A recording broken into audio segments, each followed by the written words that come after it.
All right. I'm gonna try something real quick.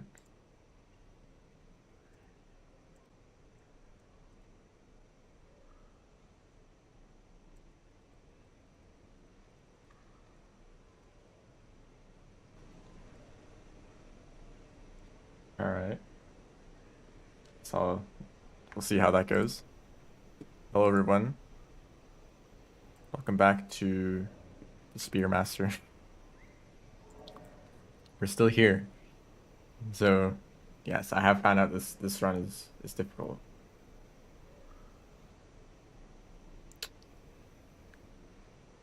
Yeah, we're just doing more attempts. Probably just spending more time in industrial. Hopefully I can actually make some progress. Yep, hello everyone. I tried increasing the volume a little bit because I've noticed from whoa, hello everyone. You got here quick. Some of the previous streams are just a little bit quiet. Which I mean doesn't really matter because you can always increase the volume on your own. But I mean relative to like other videos on YouTube, it's annoying if you have to like change your volume around. So let me know if this is better, even if you notice anything at all. Hopefully it's not like too loud or like just any other problems. So yeah, just doing this again.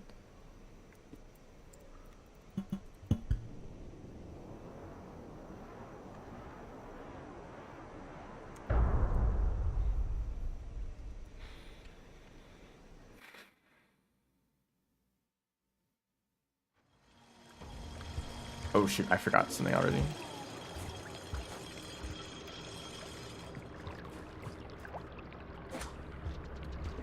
Okay, well, that's a good time to do that.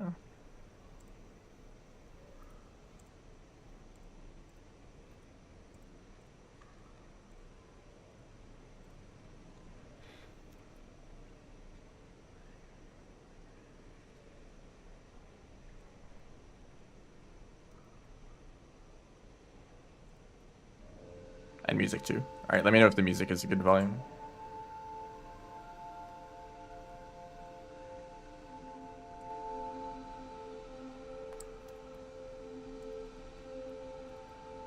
And the annoying part about the music is that different songs in the playlist are different volumes, so one song might be way too quiet and one song might be way too loud. Unless I go and change the volume every single time. That's just gonna kind of be how it is.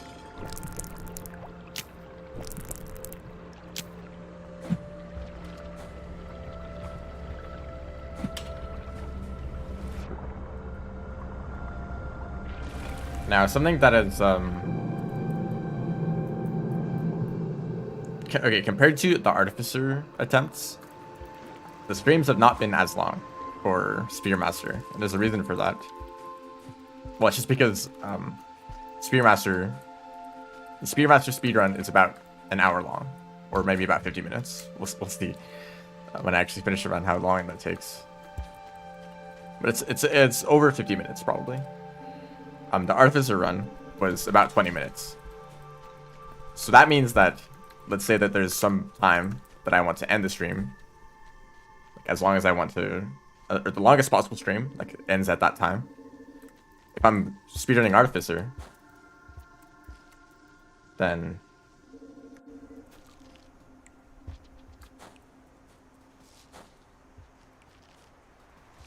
if it's 20 minutes before the end,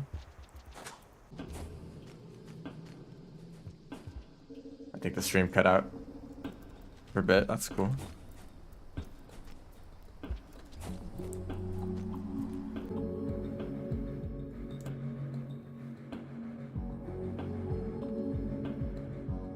Yeah, it kind of is. This is great. I like starting the stream with internet issues. I never know what to do. Like, do I like reset the stream? Does that improve my chances of it not lagging horribly? And it seems fine. It like just like fixes itself, but you know, probably just breaks again sometime later. It's just annoying. I'm recording these, by the way, so even if if I do a speedrun and it cuts out halfway through, then I get to keep the run. Unlike what happened to Gourmand. Either the page is fine. I think it might be on my end though.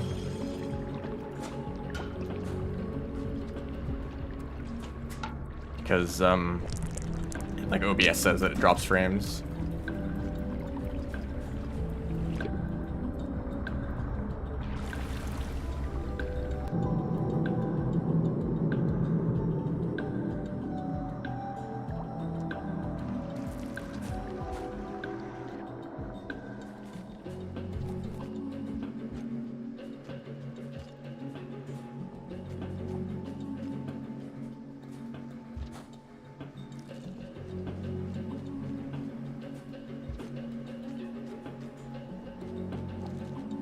I was kind of worried about it doing that though, because I thought that like recording on top of the stream would like make everything a bit more laggy.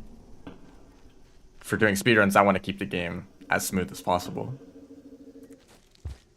And if like recording the game causes it to lag a little bit, that could kind of be annoying, cause problems.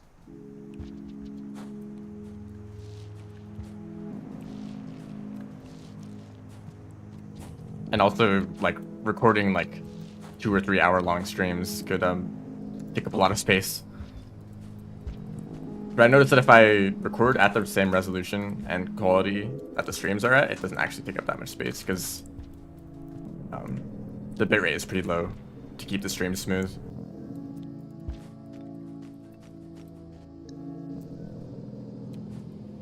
And I can just delete the video afterwards if I don't actually finish a run.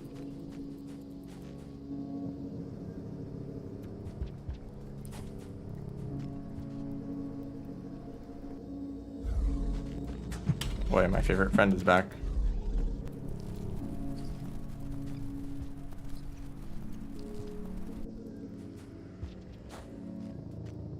Centipede? I think there's 2 of them. Oh no.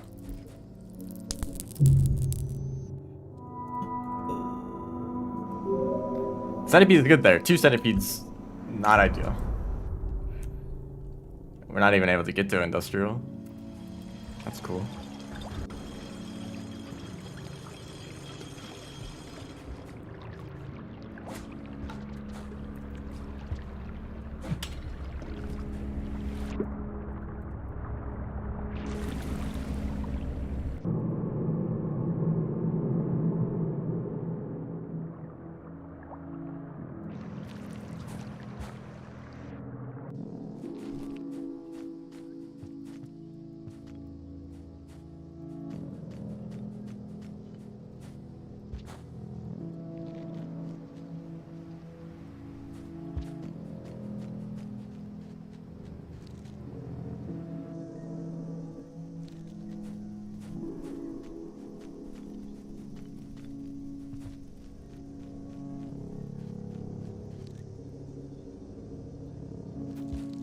A very convenient spear just sitting there.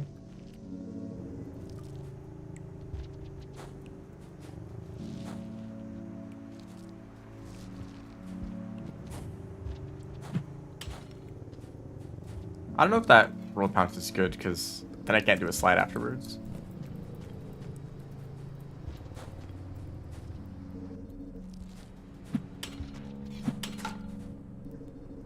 Kind of just takes up all the space in that room.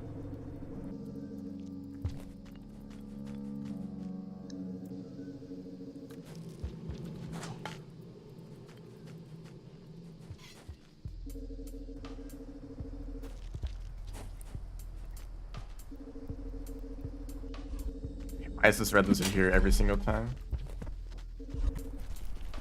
But why not 2?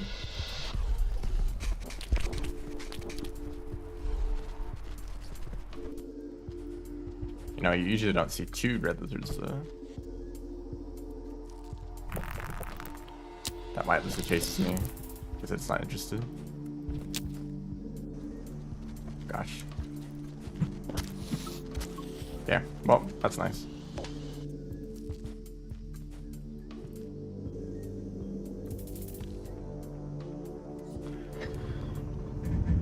Unless we got something started.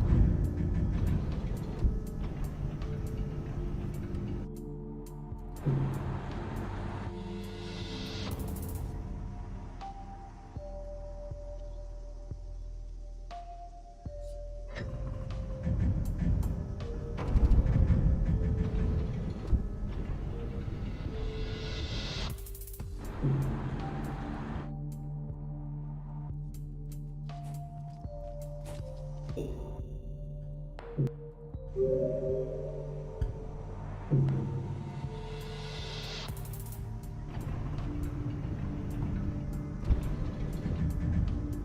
know, I've been talking recently about trying to get vulture masks more often. If I see a vulture, I should just go for the mask. But I think maybe now I should try to actually just get a vulture mask every time. Try to spawn in a vulture maybe. Because a lot of runs have ended in the wall. The wall is really rough. Just because of that one or two rooms. The two rooms with lots of lizards, cyan and white lizards. I just don't really have a good way to get past them. Like sometimes I get lucky with the cyan lizards and they just kind of move down to the bottom of the wall and I don't have to deal with them. Sometimes I can deal with them down there though. So it's not a great option. And it's also random, like I don't have control over where the cyan lizards go. Oh my gosh.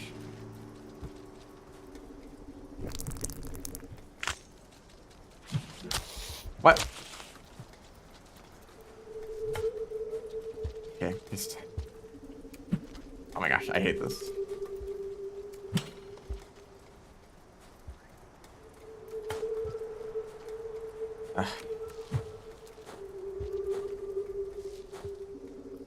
That's so much time.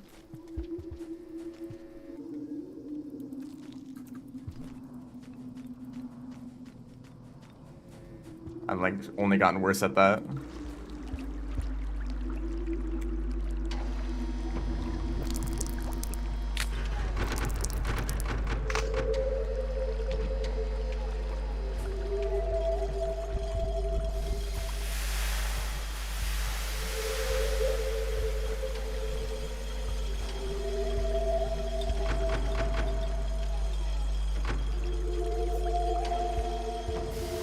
Didn't work out at all.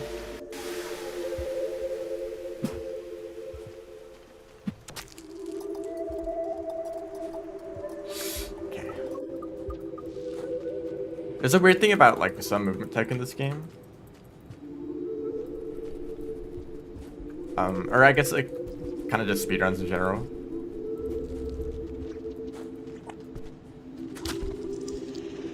I feel like there's some strategies that you just get worse at over time. Unless you specifically spend time to practice it.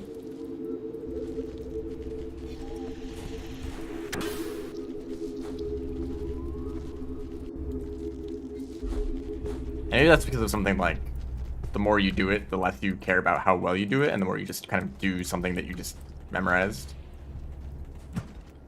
And if you didn't memorize it correctly, then you'll kind of slowly drift away from the correct method. Just doing it in a way that it feels right. And you try to like cut corners, like, oh, maybe I can do this input a little bit faster, a little bit sooner than normal. Turns out that messes up the timing on it. I don't know. Sometimes it feels like there's like a particular move that you do in a room that you practice and you get it consistent. It's like, all right, I know how to do this now. But then you start doing it in runs and you kind of mess it up and you never really get back to that level of consistency until you practice it more. The problem with Squid Kata is that they're really annoying. Just kind of in general, they're annoying in a lot of ways, but also Spearmaster is so light that it's really hard to go down. Even just a pipe that goes down into the floor is really hard to enter because the Squid Kata will try to pull you up the entire time.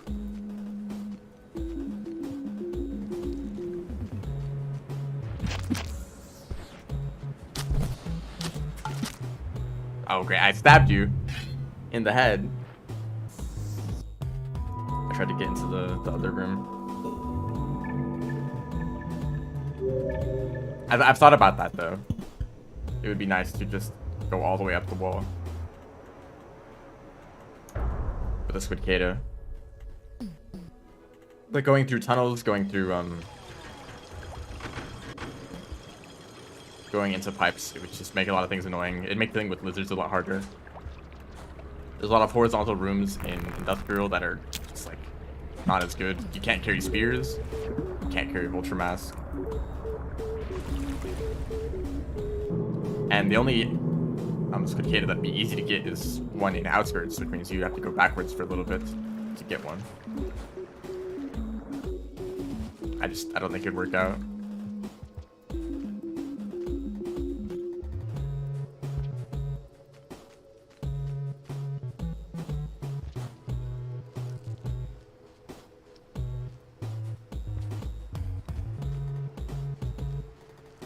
Beer, welcome to the stream.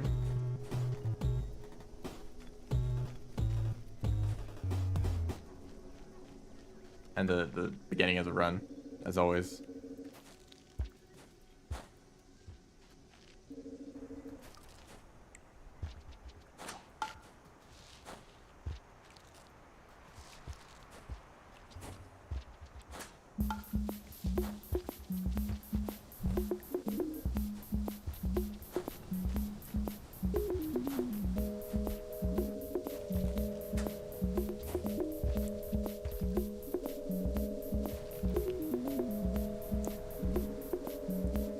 Yeah, YouTube notifications are not consistent.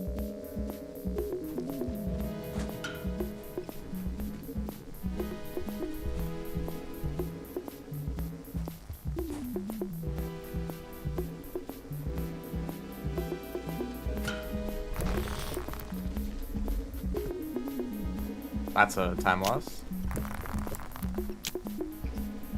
Like, part of the notifications is whether you're subscribed to a channel or not. Which is like, you know, that seems obvious. I'm gonna die to this red, but I want the mask. Oh. No, I grabbed the dropwing body and then, man, okay. That could have been really good to have a mask that early, but red lizard.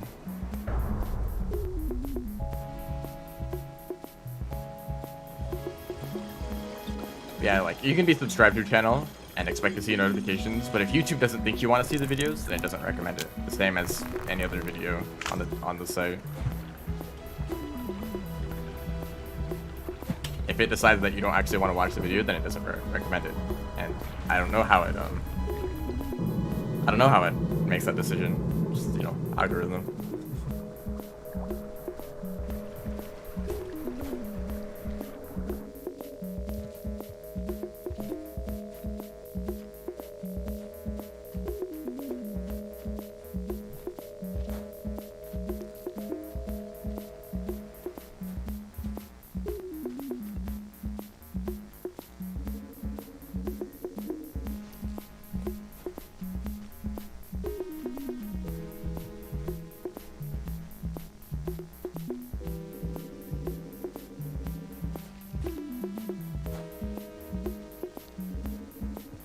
BGM?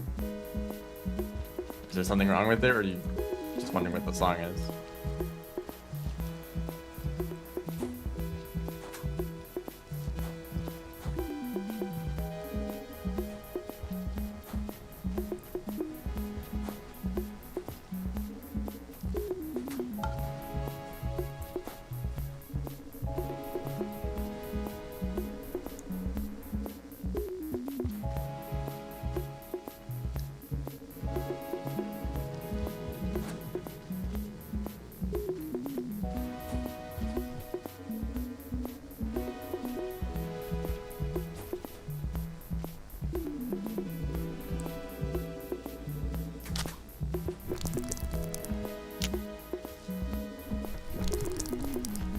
I don't need to fly, I'm safe.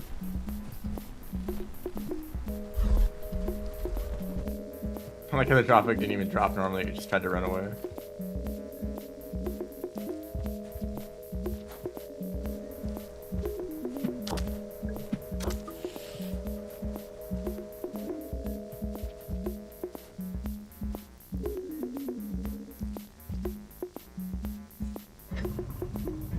Illegible neon signs.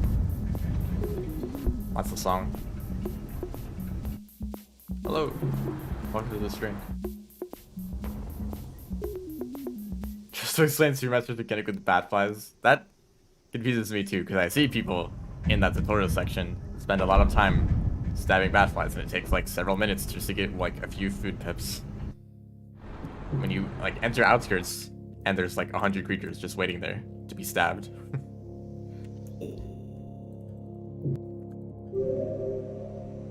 All the music that I play in the stream is from Rain World.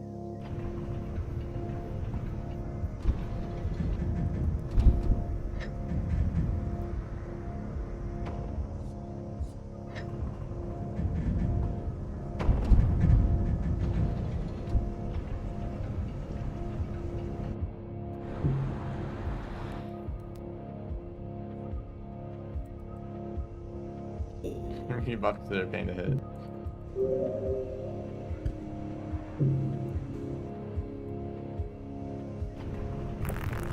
Why do people go for bat flies? Because they're the only food in that area, and that's where the tutorial message shows up. You can't stab fruits. Oh gosh.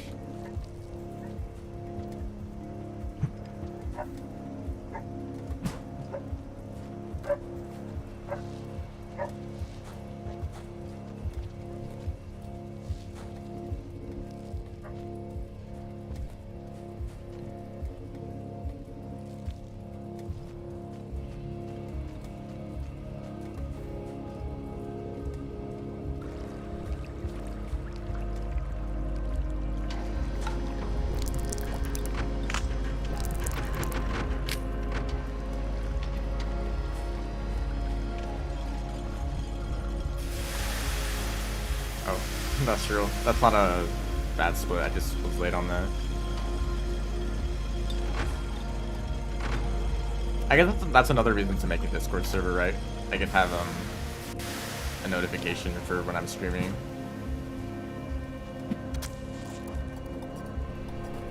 Because I've actually noticed a lot of people seem to miss the stream even if they want to watch it. I don't want to assume that. I just kind of assume that people, if they're not watching the stream, they don't want to watch the stream. I guess in a Discord you can kind of choose if you want to get the notification or not.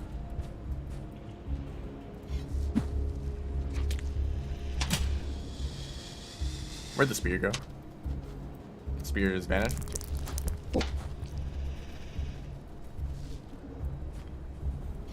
Gosh. It's easier for myself.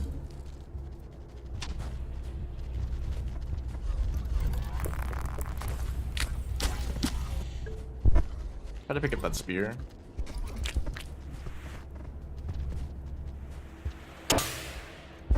How are you moving? You're injured.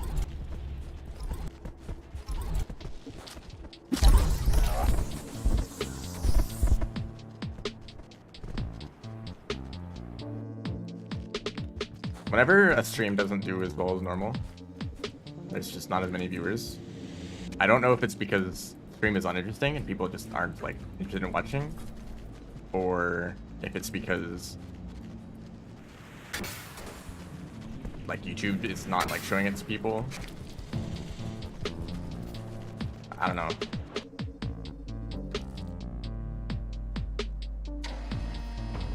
Oh, it sucks for you, Lizard. Or yeah, people can be busy with other stuff.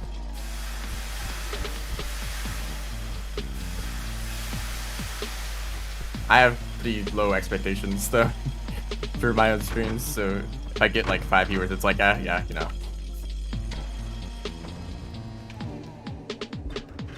You're playing as Gourmand, Spearmaster's fast. And Spearmaster's one of the slower characters. Oh, you again. Okay, I'll fight this guy. Hopefully 4 spears is enough. Oh, sorry, Cyan, I didn't mean to do that.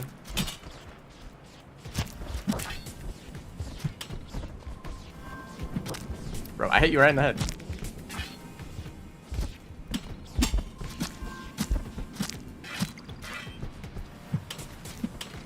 Stop. There we go. Is that worth it? Hopefully. I mean, a vulture mask is another word. You know what?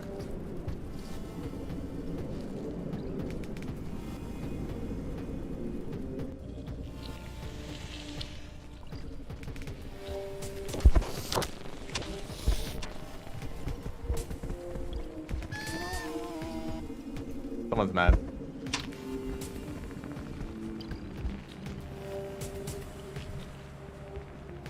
I can't use the spear though for what I want to use it for.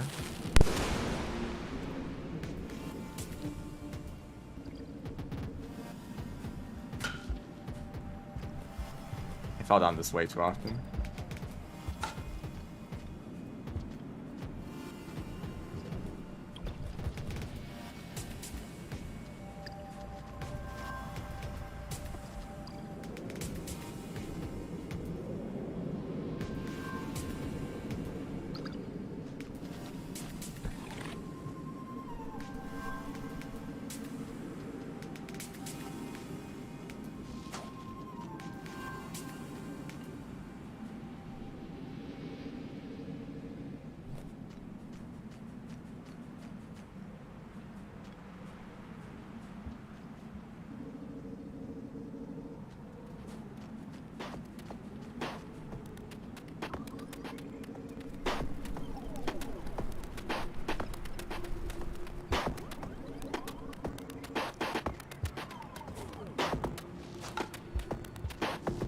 That sad moment when a YouTube channel that you've been following for years becomes too popular. And their content becomes too high quality.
It's possible to be arty without an explosive jump. It's possible to be arty as, like, most characters.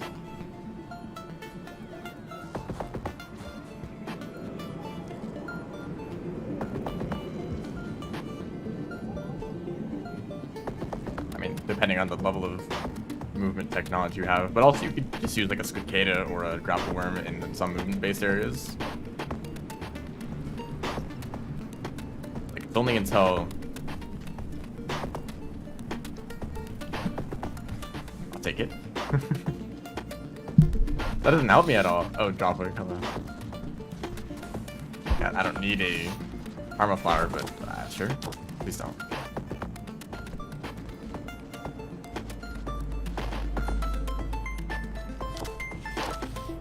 You know, there's a genre of YouTube videos that are, you know, they're like sort of challenge videos, right? Can you beat this game under these conditions, you know? It's pretty popular and it makes sense, you know.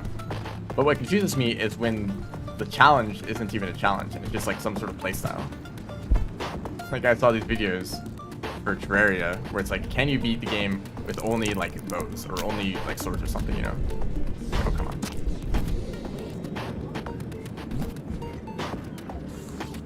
Dude. And like, if you're familiar with Terraria, you know that's kind of the intended playstyle. Like stick to some, like, at least some class, like melee or ranged. But a lot of people like to do that thing where they only use some one like sub-weapon type. You know, like only bows or only swords or only whatever, right? So they aren't really challenge videos, they're just sort of playing the game as intended. Or what's even stranger is when it's not even a challenge and it actually makes the game easier. Like, can you beat the game starting with the Zenith, but it's like nerfed, and it's like, well, it's still the Zenith, so it's like still broken, even if it does less damage.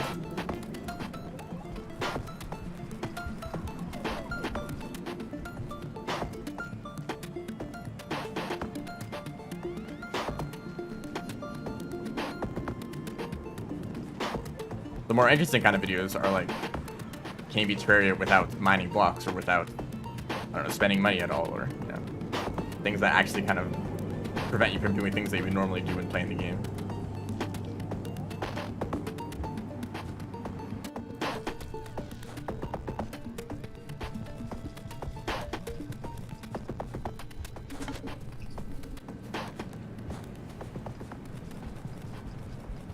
Do you feel like a melee item? That's like most of the weapons. Most of the melee weapons, really. Past like mech bosses.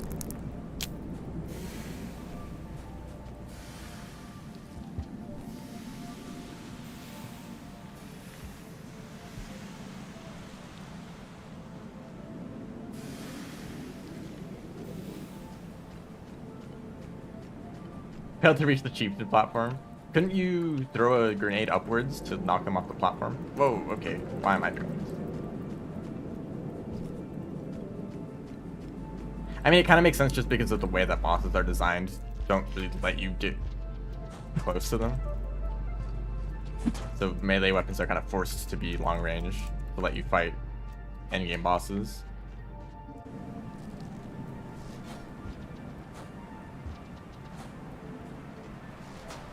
I know the Calamity mod has a sub-type of weapons that are true melee, so they are like real melee weapons where they only have a very short range.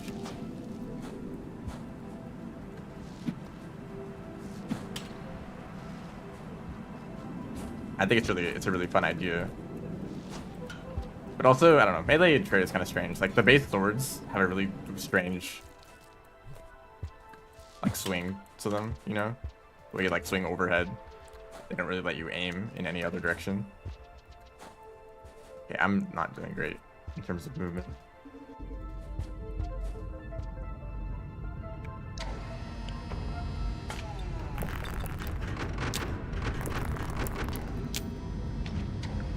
Just throw a singularity bomb. Yeah, just acquire a singularity. I mean, yeah, as Gourmand, that's pretty easy. Hello. Welcome to the stream. This is like decent pace. It's like, it's not great, but it's okay. It could have been a lot better if I just paid attention to movement more. Whoops. Okay, please. The compromise of trying to be an interesting streamer compared to actually playing the game.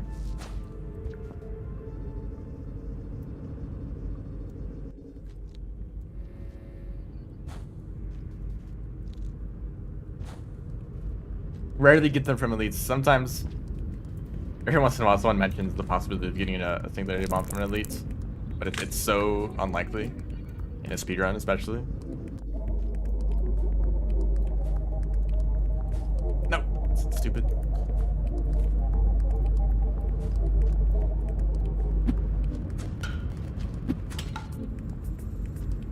Tamed lizard, yeah, just tame a lizard.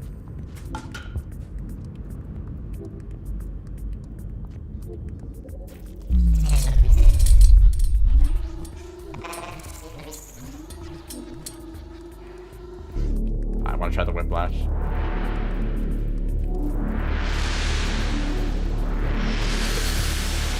I mean, classes in Terraria don't really mean anything at all.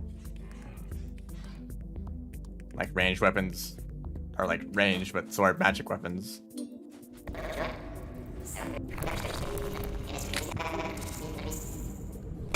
Really, the classes are pretty flexible.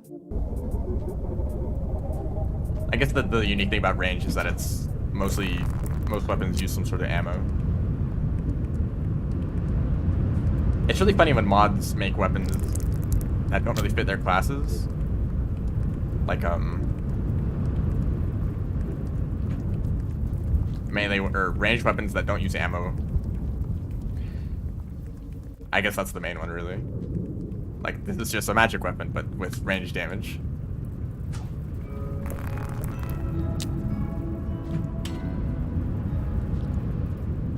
I guess like range or melee weapons that are actually ranged are so common that they aren't even strange anymore.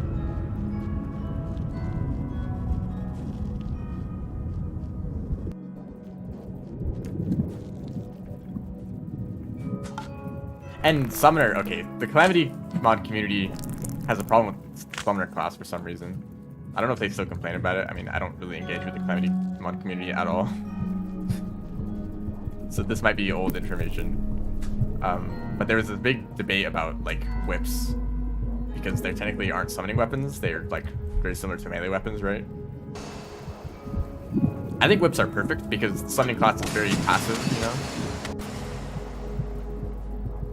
Don't really do much, so having a whip kind of lets you engage in a battle, but without actually doing much yourself, because the whip mainly is just there to buff your summons, right?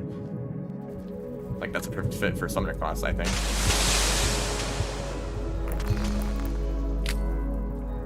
Kind of try hard. Kind of is an understatement.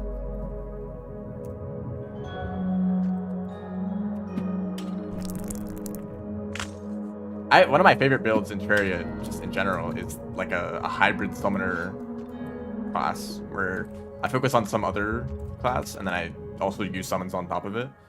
Unfortunately, Calamity also does this funny thing where if you're not holding a summoning weapon, your summoning damage is decreased. So, rip hybrid builds, you know. I mean, it kind of makes sense from a balancing perspective. Like, if you use summons on top of normal weapons, you're just getting free damage.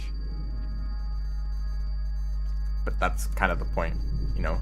And if you want to make your summons actually strong, you need to sacrifice some of your, like, accessory slots to make them strong, instead of using them on your main build instead.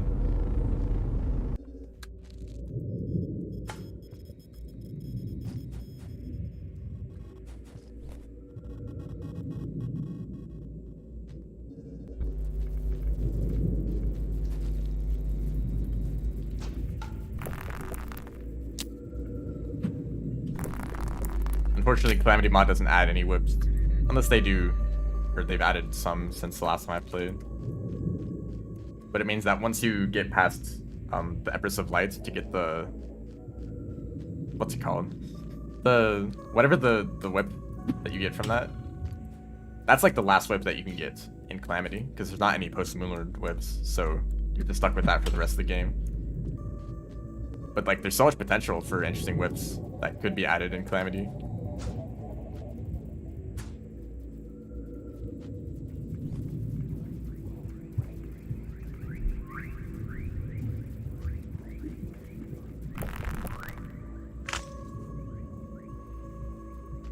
Yeah, of course there's an extra mod that adds that in.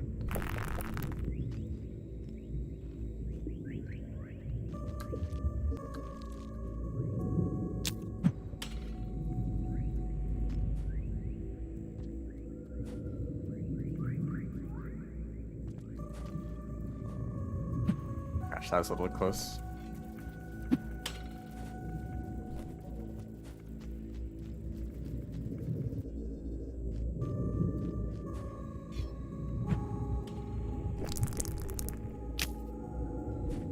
You know what really makes me sad in Calamity? The Rainbow Rod is one of my favorite vanilla items since its rework. It's basically a very fast homing projectile that pierces and then explodes afterwards. It's a very fun weapon to use. It has a very cool visual effect. But it's the last weapon of its type. You know, there's the magic missile and the flame lash, and then the Rainbow Rod, and that's it. Like, that's the last one. So, Calamity likes to do a thing where it has like these kind of chains of upgrades, where you get one item and then you upgrade it and then you upgrade it and then you upgrade it until the end of the game, which I think is really cool. But for some weapons, you just don't get any upgrades for it. So like the Rainbow Rod, it has an upgrade, but it's so janky and like non-functional that it's basically not a weapon at all. And I mean, it's functional as a weapon. It just does like so little damage compared to anything else at that stage of the game. It's basically useless. It's like, damn, I guess there's no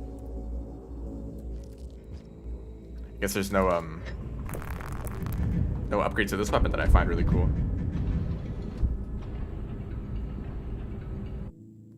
Yeah, unfortunately, that kind of just becomes the standard.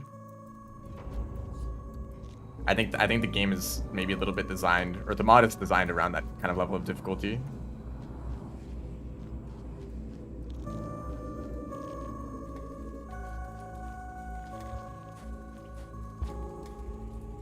mean, there's the Inferno mod, which I don't know anything about, but I kind of don't want to know anything about it because it kind of looks awful. All I know from the mod is that it makes a bunch of changes to bosses that make them feel really out of place in Terraria.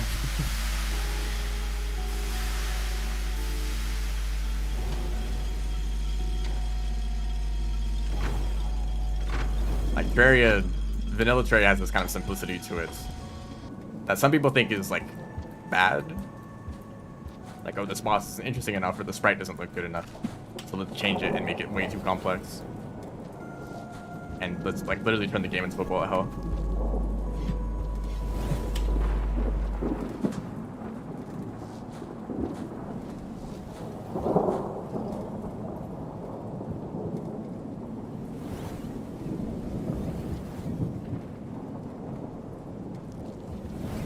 I mean, what's the difference between a status effect that does a lot of damage and just like an attack that does a lot of damage on its own? Like, it's either the status effect or it's either a status effect that kills you after like 10 seconds or you just die instantly. So if anything, the status effect is a good thing. It might give you opportunity to heal.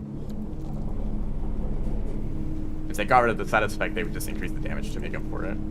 Although I guess the status effect does ignore armor, so there's no counterplay in terms of like defense. If that's what you're complaining about specifically.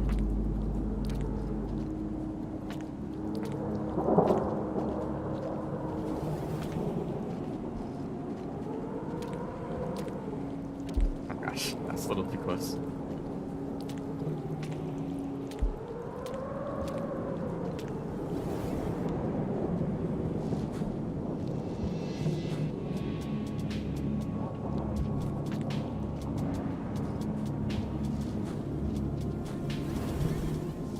I guess that in that case, you might as well go for a full glass cannon build if defense doesn't make a difference. You can kind of strategize around it. Like, oh, if defense isn't going to be as useful against this boss, then I might as well build for damage instead of defense.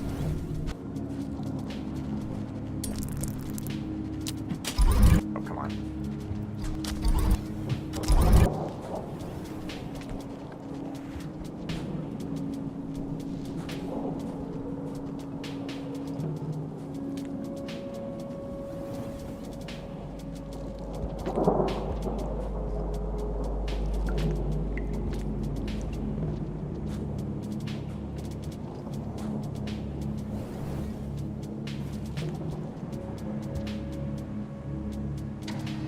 Why was that a gold split? I mean, I usually go for a glass cannon build until recently, and by recently I mean like the past year. I haven't played Calamity in a while.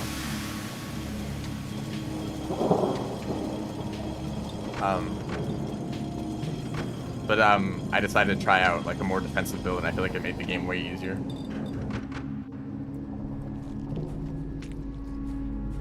And also, I think that, yeah, we're talking about Terraria Calamity mod right now. For some reason.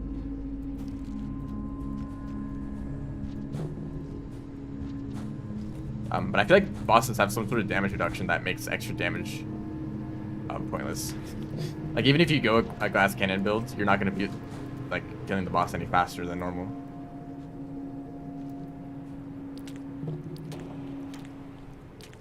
Ah, damn. Can I do this? Okay, well, someone forced me at events in this room.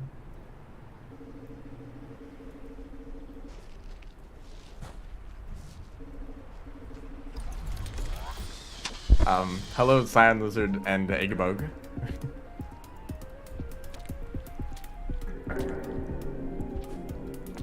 I wouldn't say I played retro games, but I have played at least a handful of, like... Okay, not really. I have not. Okay, can I get up here? Oh, drop wound.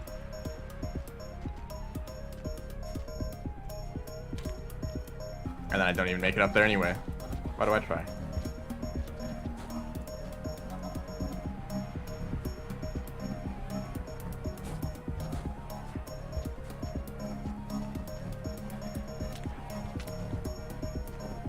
I really hate all these vertical pulls that you accidentally grab onto. Yeah, grapple worm movement and saint movement are two different things that you have to get used to. But I find that saint is so much faster compared to the grapple worm that I don't even think that they're similar at all.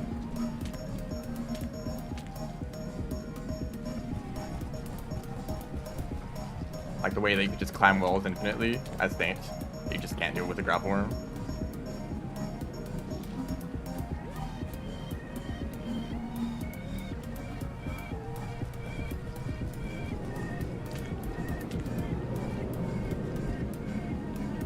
You know, I somewhat recently got a new monitor.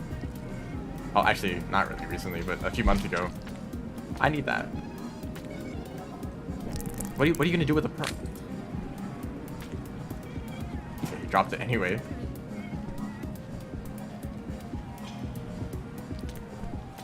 What? What is this lizard? But this new monitor, because it has a higher resolution, when you're playing Terraria. Well, that really sucks. That's actually a very significant time loss. Not having a grapple worm. That sucks. Because you need to use that grapple worm to go all the way back through Precipice and Underhang. It isn't until like a decent way into Underhang until you get a new grapple worm. That really sucked for movement. And like the moment a dropbug even like looks at a grapple worm, it dies immediately.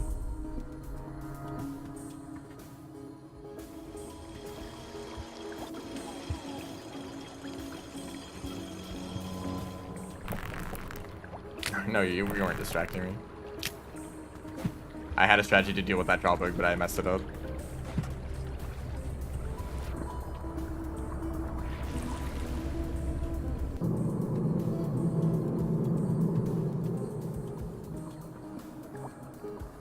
Anyway, this monitor. For some weird reason, the way Terraria works, the size of the screen. Or no. The size of the camera, how zoomed out the camera is, depends on your monitor's resolution. So for whatever reason, my monitor made the camera really small. And so when I got a new monitor, the camera's like way bigger, and it actually makes the game like easier, especially, I mean, it doesn't really make much of a difference in like early game Terraria.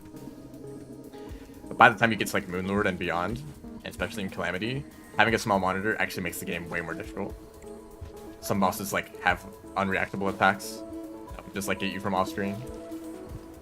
I think Yaron is the biggest example I can think of. They have some very fast dashes, and with as well as their bullet hell attacks, I can just fill the whole arena. With a smaller screen, they're literally just harder to see and react to. You can zoom out, but only a certain amount, and that limit is dependent on your resolution.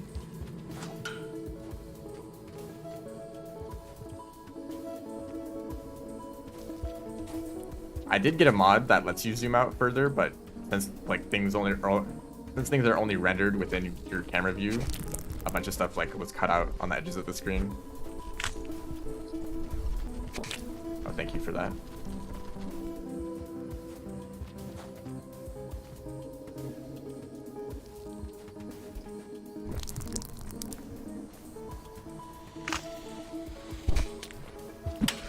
Oh, great.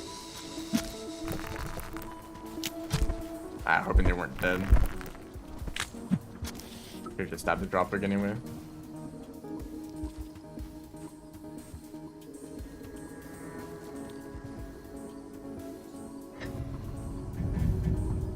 I feel like you're blaming the status effects too much. Like, just kind of assume that the bullets do a lot more damage.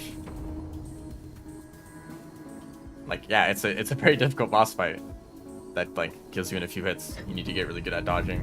Using the chair, the exo chair, is that what it's called? The one from the Exomex, that makes the fight like 1,000 times easier. Which kind of annoys me because the game just literally becomes a bullet hell, you know? At that point, like you aren't even playing Terraria anymore. Yeah, you have two options. Either die with a 10-second delay because of a status effect, or die instantly. It just depends on how they're balanced.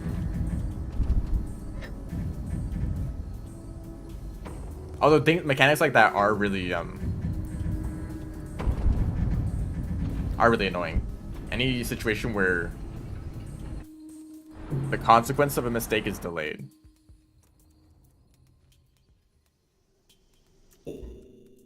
Like, if you get hits and you have a status effect, and the status effect will kill you in 10 seconds, then you might as well have just died instantly. But you think you're fine until 10 seconds later when you died. It's like, well, I thought it was fine and it wasn't. So that always feels annoying. There's a delay like that.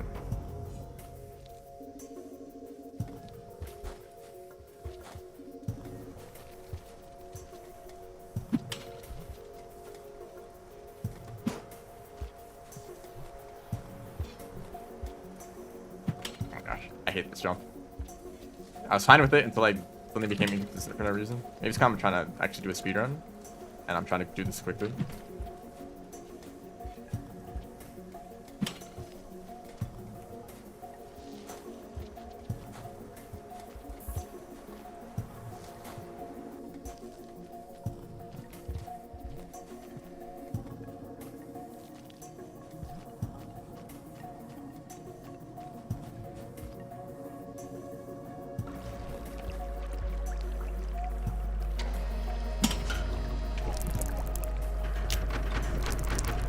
And actually, technically, the status effect means that the bullets actually deal less damage. Because if you get hit by 2 bullets in quick succession, then one status effect duration will be overridden by the other, and it'll take less damage overall.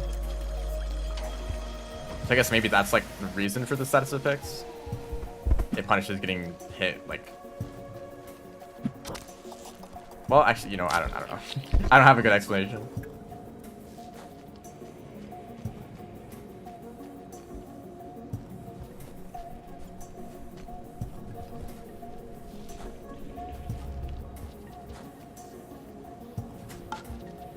No, okay.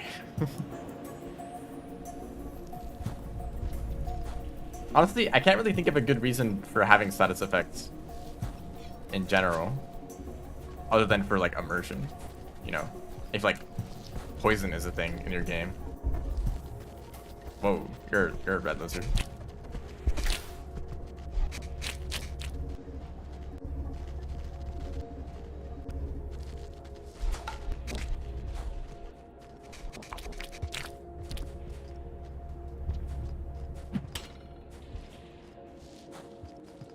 I feel like status effects always just make games more annoying, especially if they're messing with your controls. Like any confusion effect or like paralysis or blindness, all those kinds of effects are really annoying in like any game. I guess that's the point, right? Oh wow.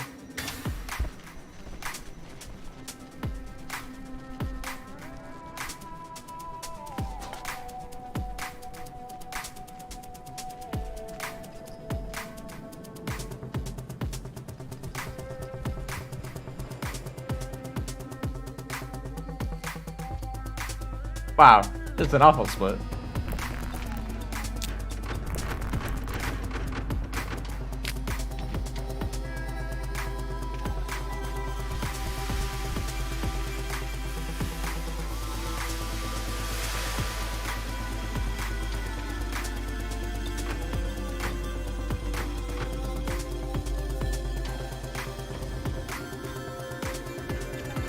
You know, if I were to make a mod for Terraria, I think it would just expand a bunch of weapon types that aren't that common in vanilla. Mentioning the cursed flamethrower reminded me of flamethrowers in Calamity. Because Calamity does that in general. It has a lot of like upgrade chains. But honestly, I'd like to redo it just to like, because some of them I don't agree with the way they're done. Where some weapon types are neglected or the way they function is changed in a way that I don't like. Like the magnet sphere. I actually used the magnet sphere when I played Terraria, and I streamed it. I really like that weapon because of the way that it like, the way that you use it. Ideally, it's not as a main weapon. Oh my gosh, this blue lizard is pro. You know what? I don't like this. When every projectile inflicts a status effect, yeah. If there's like one projectile that inflicts a really bad status effect, then you know that you have to avoid it in particular compared to the others.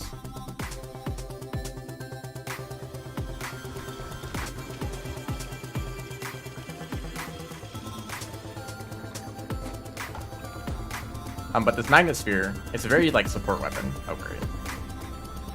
Like every once in a while you fire it out and deals a little bit of extra damage, and you just need to remember to refresh the cooldown, you know. Calamity's approach to upgrade the Magnet Sphere is to add a weapon that rapidly fires out a circle of Magnet Spheres with no delay at all. So you just spam it and use it as a main weapon, and it completely uses what makes the Magnet Sphere unique. Plus, it's like a super endgame weapon, so you get to use the Magnet Sphere a little bit, like post Plantera, and then it kind of becomes obsolete post Moonlord, and you only ever get to use it again way later. I don't know when, like post Dog or something.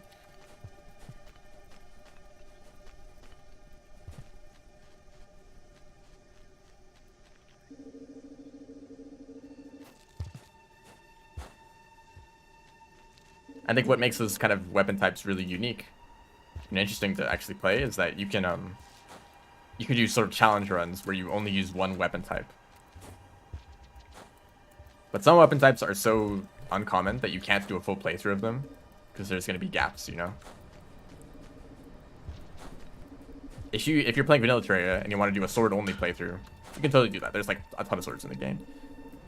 You can do yo-yo only, bow only, gun only.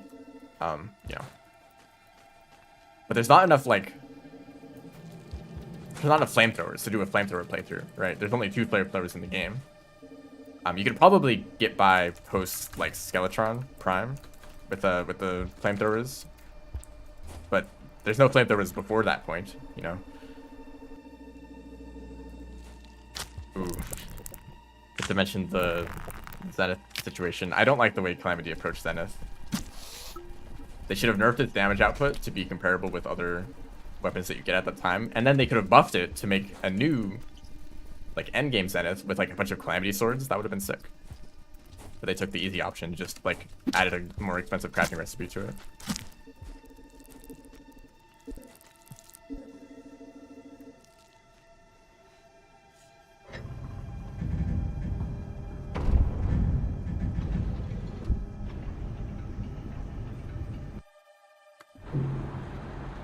They had to do something though, because I mean the whole point of endgame Vanilla Terraria weapons and equipment in general is that it's overpowered. Like, congratulations, you've beaten the game. Here's a bunch of overpowered stuff. You know, have fun. But when you're making a mod that adds to the game past that point, you have to make some changes. Either make the new content really difficult to account for the overpowered equipment that you have, or nerf the overpowered equipment and just keep the normal, like, a steady progression of things, you know. And the whole point of the Zenith is that it is the most overpowered weapon that you can possibly get in the whole game. That's the point. And even compared to other endgame weapons, it's overpowered compared to them. So something has to change, because it's just like unfair to use that.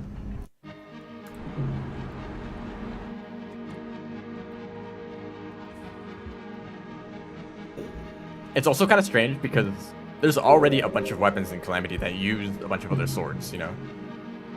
Like, Zenith is kind of the combination of, like, all the main vanilla swords in the game, you know? Like the Terrorblade, which already is made up of a bunch of stuff, and, like, a bunch of other random swords from all up throughout the game. But Calamity already has, like, upgrades for most of those weapons. So you need, like, 2 copies of each weapon in order to make the Zenith and that other, like, chain of weapons. You know? Kind of an annoying thing in general, like any recipe that requires duplicates.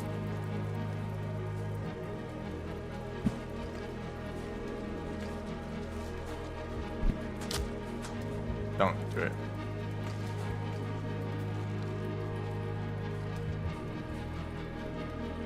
Like, realistically, each weapon should only have 1 upgrade path, not like multiple. It's like, oh, here's a really rare weapon from this one boss. I need to get like several times in order to make all the upgrades. And then you spend all this time crafting like 1,000 different swords, and it turns out that only one of them is actually like useful at all, so you just wasted all that time.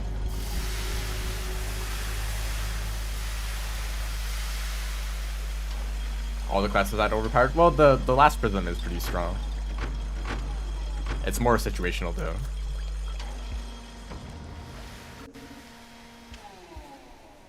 I mean, there's plenty of mods that do that. Oh great, wrong direction. Like every single mod in the world has created their own, like Knight's Edge variants or Terrorblade variants or Zenith variants, you know, for all the classes. Which actually, I really like that kind of theme, like combining a bunch of, specifically for Knight's Edge, like combining items from a bunch of different biomes to make a super strong item. But if you have like multiple mods installed, you'll get like duplicate Knight's Edge variants, you know. Like, do I make the Knight's bow from this mod or from this mod?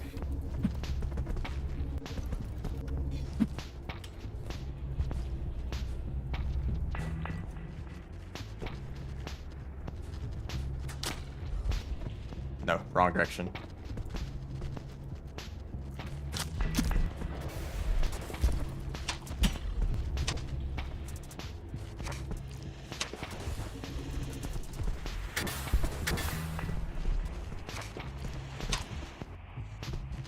Oh, he got me. I thought I made it through.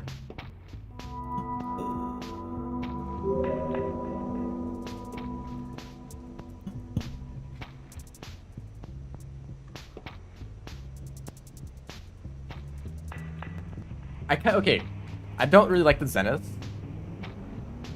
It kind of was disappointing when I first made it. When that update came out, was it 1.4? I don't remember any of the updates. Whatever update added the Zenith, I didn't want to have any spoilers. And so I went through a whole playthrough to get like all the swords and whatever to get the Zenith, and I was kind of disappointed by it. And it's a cool idea to to be a combination of all the other swords in the game. But like, it's kind of boring. Like compared to the Terrorblade. The Terrorblade looks sick. You know, it has this like this unique beam effect. I'm gonna drown. What the heck? This unique beam projectile. Like the Zenith is just like a bunch of swords that you're throwing at them.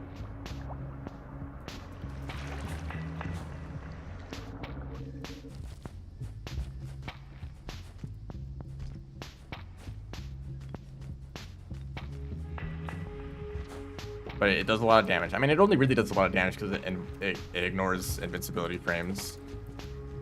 Not that it really does a lot of damage or that it hits often.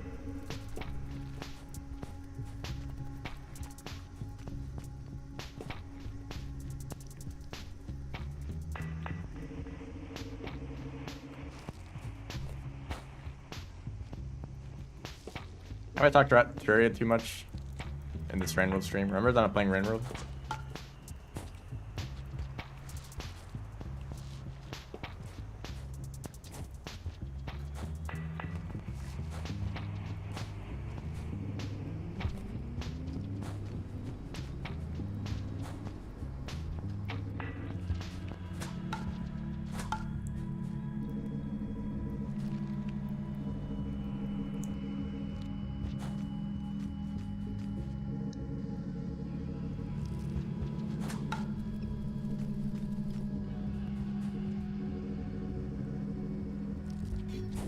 Add Rainworld to Terraria.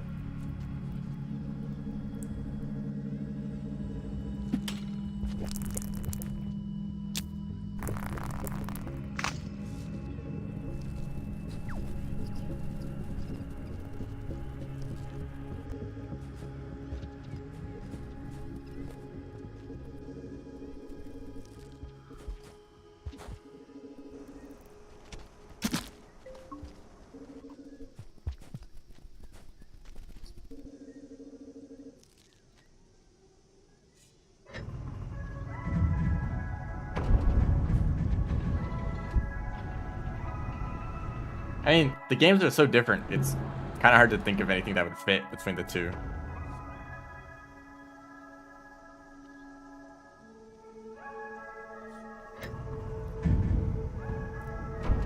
Like all the enemies in Terraria are such like basic.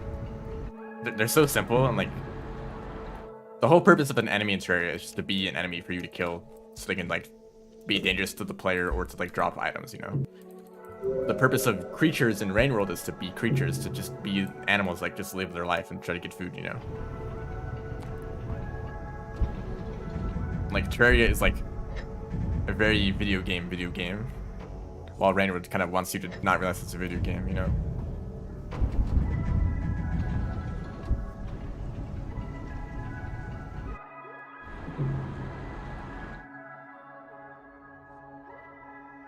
I guess maybe that would work.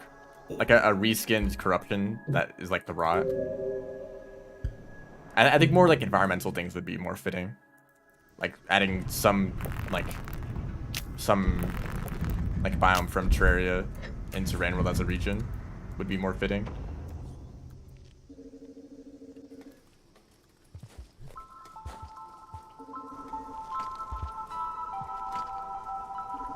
Oh gosh, I've never done this first try.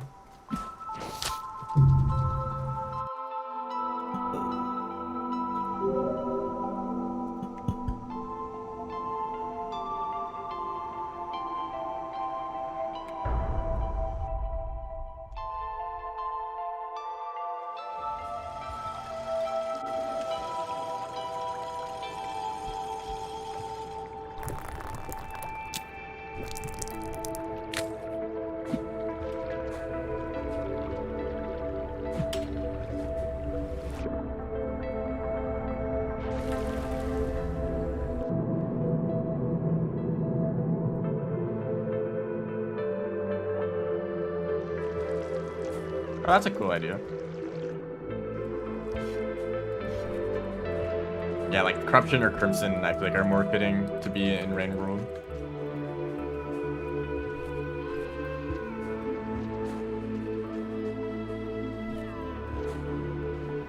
I mean, most of Rain World is very like industrialized, so it's kind of hard to fit something else into that.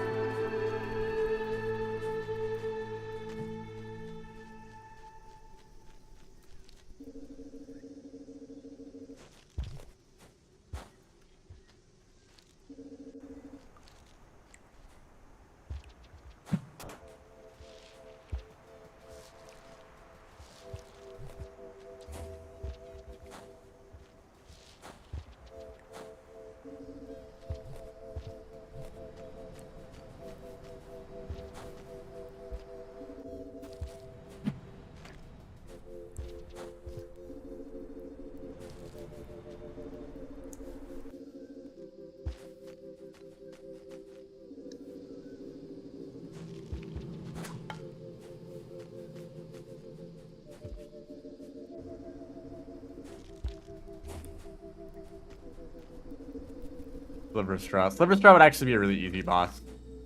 The only thing that makes them difficult in Rain World is your awful controls.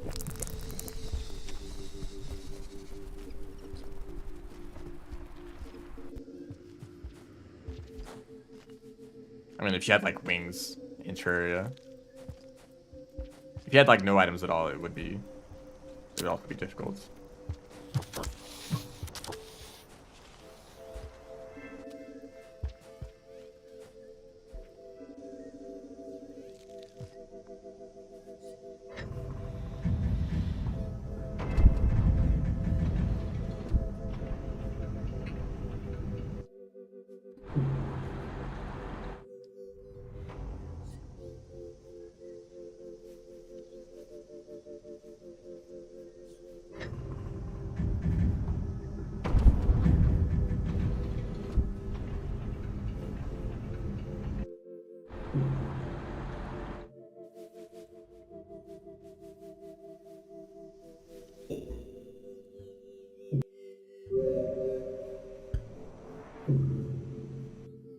Official crossover. There's no way they'd be able to get any like other games content into Rain World officially. Outside of like an extremely obscure and hidden reference.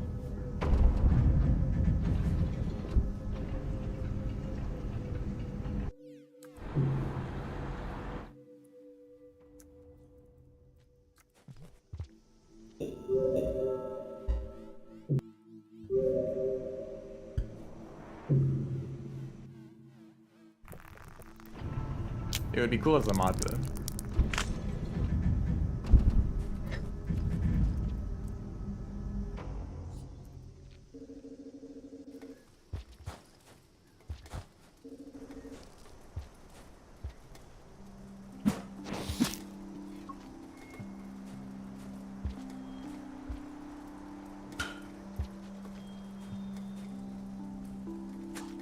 How do I do this? How do you do this? Does anyone know?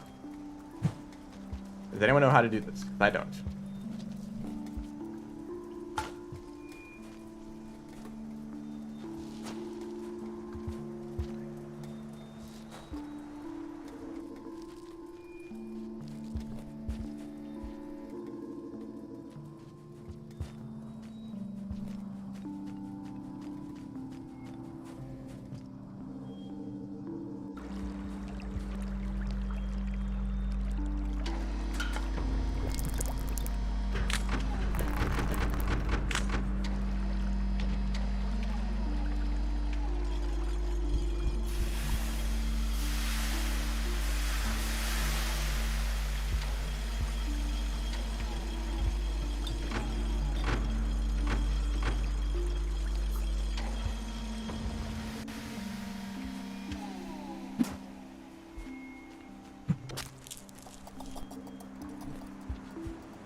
Don't.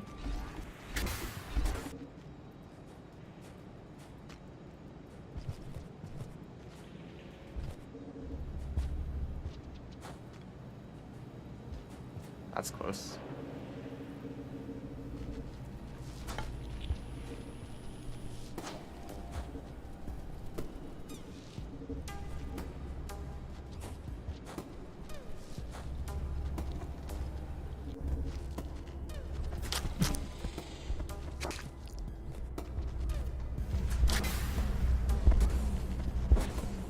What are you doing? That's what you're doing.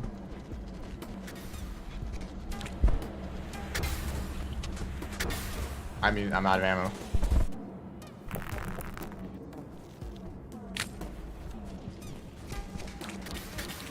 I love industrial with hunter spawn. No, stop it. I forgot I can pick them up.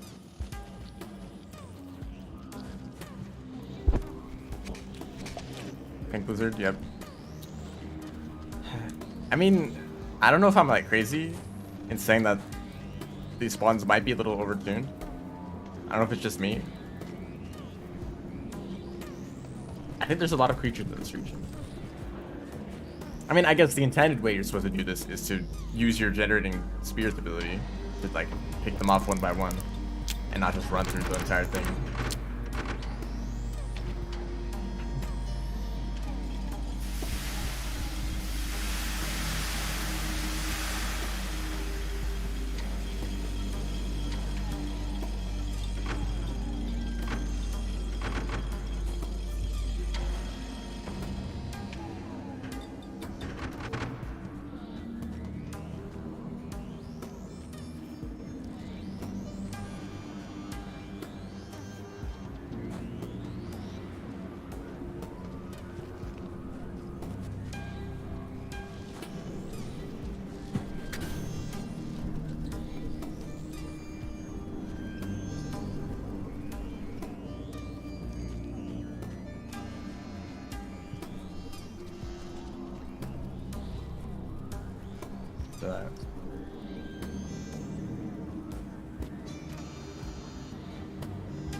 Oh boy. Oh, I like you. Oh. I'd like you too. Wait, I need to get back and get a mask. I didn't think I'd see two of them. No, he ran away. I could have gotten a mask really easily from that. Well, that's just another time lost. That's cool.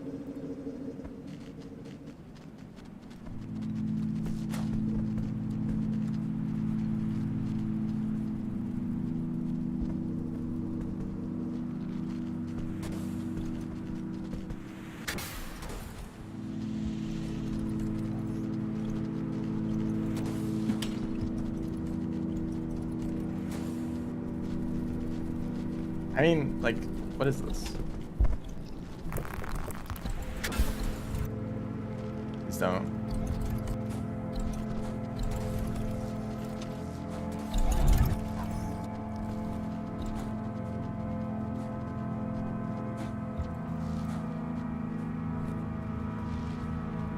I'm bad.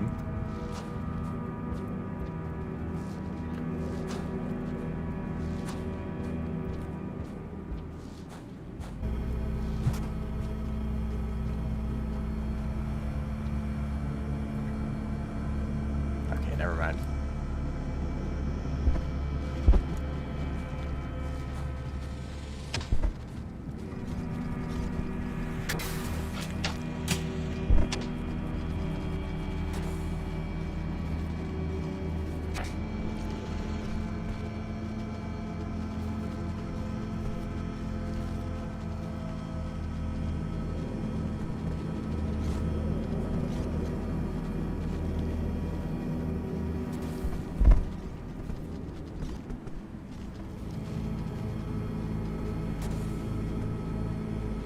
Can't wait to die here.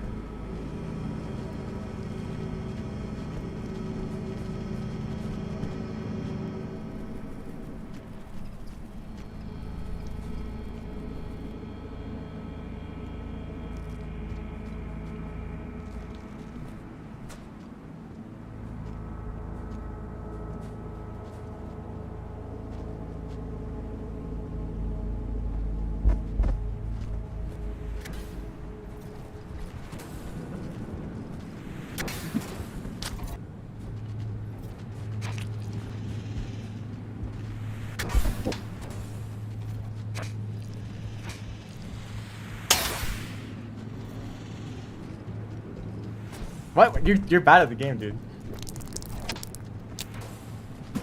I missed. I'm bad too.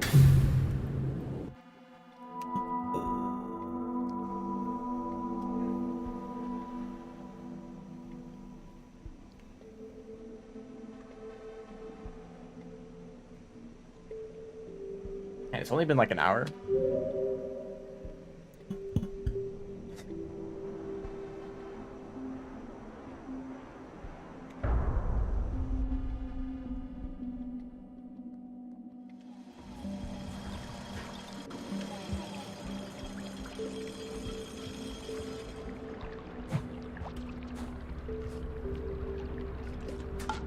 Yeah.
Oh, you suck.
You know, I do a lot of better when I'm not talking.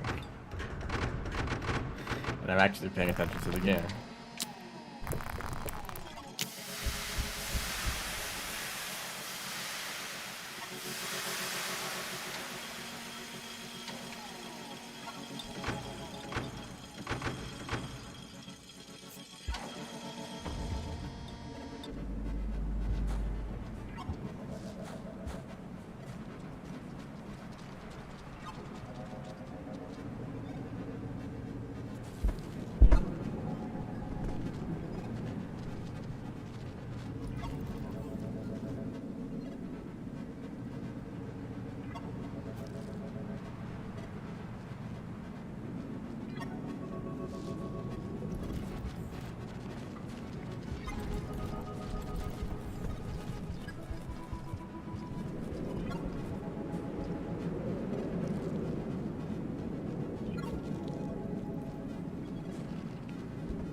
Please move.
Oh, it's spears in these walls. They do. Not really.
Oh yeah, this is a pretty good place to leave. If you're... Everything before this point has been pretty light on spoilers, except for I guess the last few rooms. This area is something absolutely worth experiencing on your own.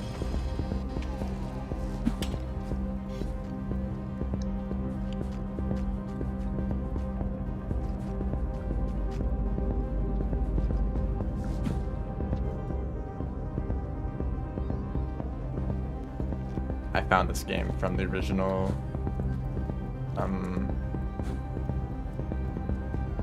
what was it, Kickstarter? I should forget it now. Whatever the original like fundraising thing for this game was, that's where I found it.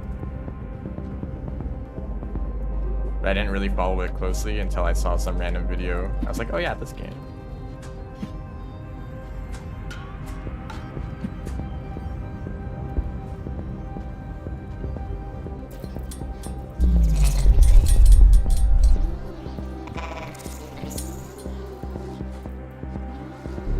Ah, that's close. Similar games to Outer Wilds.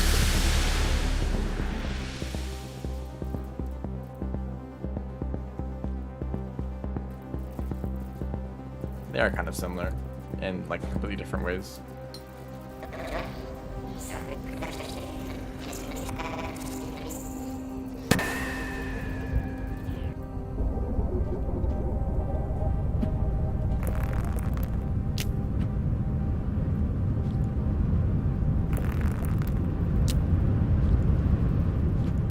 Why do you do that?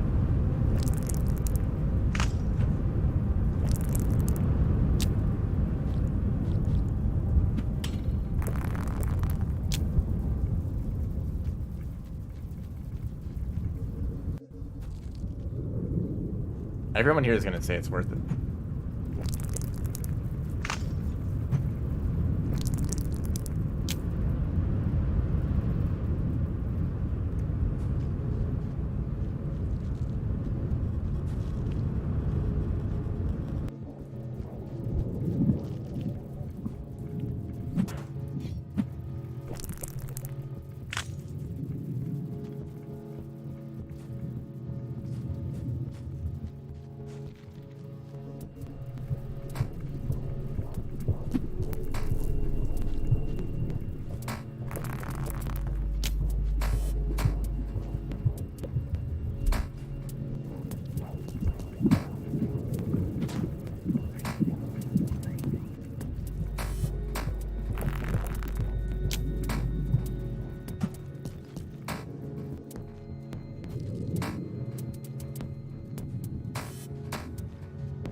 I don't know where I'm going. Oh, he's mad.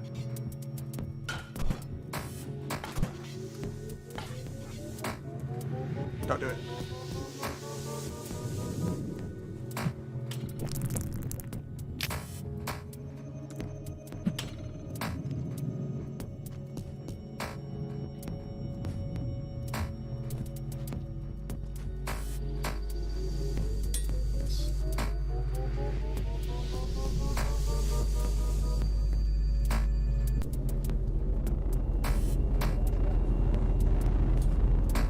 Stop.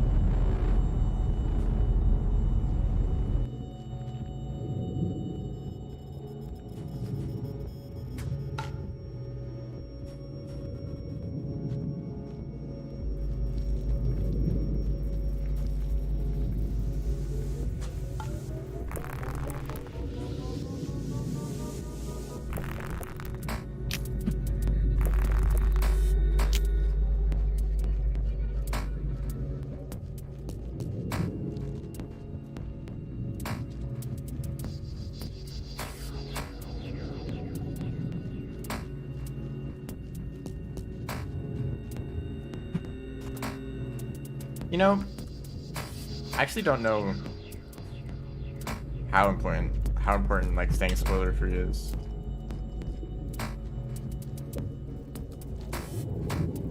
Because technically, I was spoiled. Okay, I've been spoiled for like every single game that I've ever played. I never go into a game spoiler free. Because I always want to know if it's like worth it to get the game in the first place. So I want to know like as much as possible about it before I actually buy it.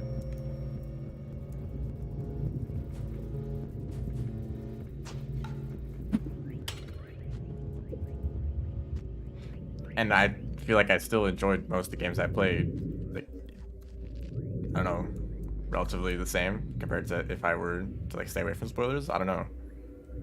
And even if like the handful of games that I have played completely spoiler free, I don't really remember my first experience with the game at all. It kind of blends in with all the other like videos and stuff that I see of the game.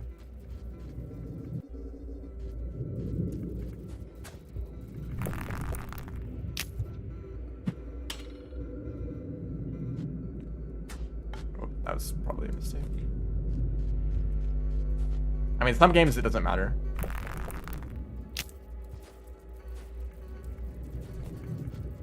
Like some games are kind of like mostly like story focused, or I mean, on the extreme side, like there's like Outer Wilds, which is like kind of impossible to enjoy. I mean, I'm not gonna spoil anything about Outer Wilds, but I'm a really weird case. I never played the game myself. My experience with Outer Wilds was watching a playthrough of it, and I guess that playthrough was completely blind. Like I didn't know anything about it in advance, and that playthrough went through the game as any normal player would, you know. I still really like the game. I never played it, but I like the story. I feel like that was still a pretty decent experience, right?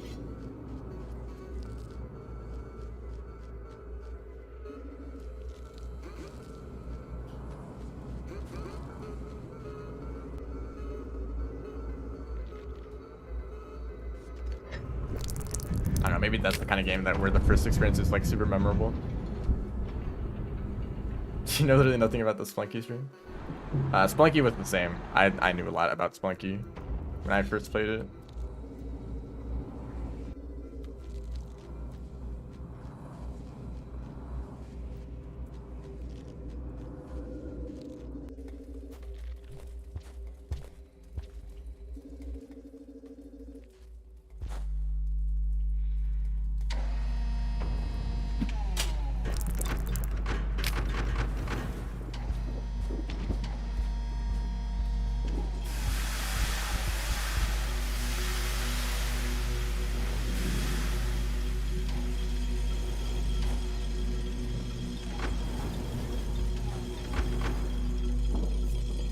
I'm kind of wondering if I'll ever get that kind of experience. Like I already know about Rain World, I already know about Outer Wilds, I already know about like all the other games that I like, obviously. I don't know if I'm ever gonna find another game where I'm like, that I like don't know anything about, but then after I play, it's like, wow, that was the best game ever. Like, when is that gonna happen? How long is that gonna take? Is that gonna take like, am I gonna see a game like that in the next year, in the next 5 years? Or have I already seen all the best games?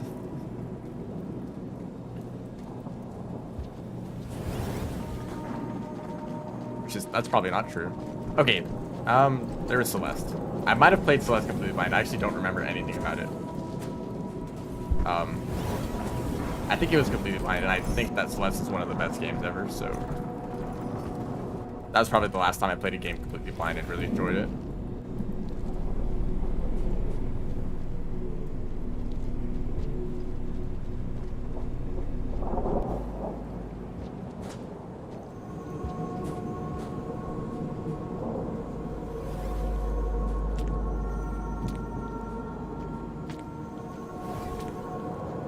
But I usually don't care about spoiler warnings at all. Like that Outer Wilds video that I watched, it had like a huge spoiler warning in front, and I was like, yeah, whatever. That's how I feel about like every game ever. It's like, who cares, you know, I'll just watch this video.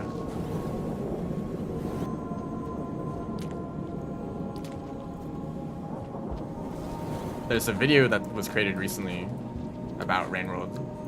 I believe the channel was Curious Archive. I'm getting that name correct.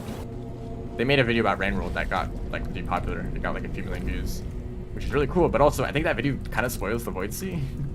Like it talks about the void worms. Don't go into detail about that. It's like, wow, you're gonna put that in a video that was probably the first experience for like thousands of people.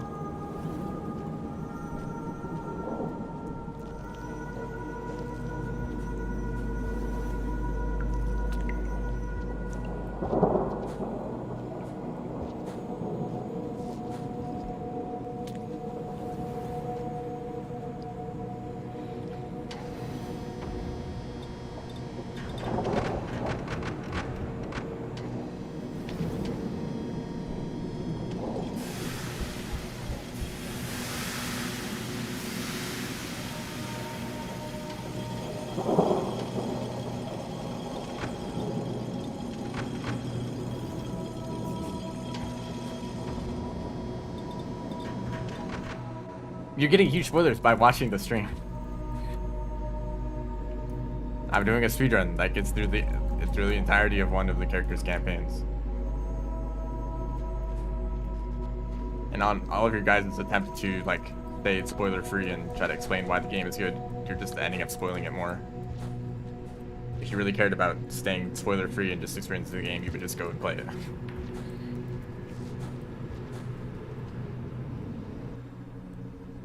I need to focus again. Ah, mistake.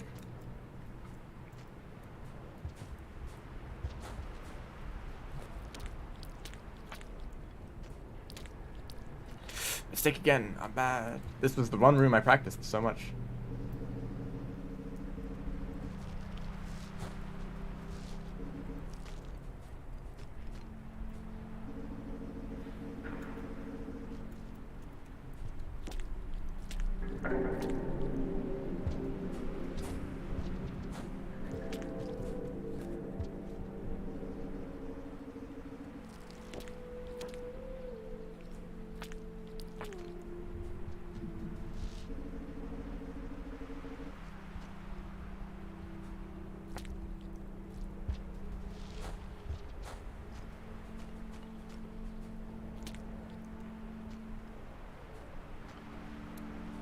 Strategy for this room.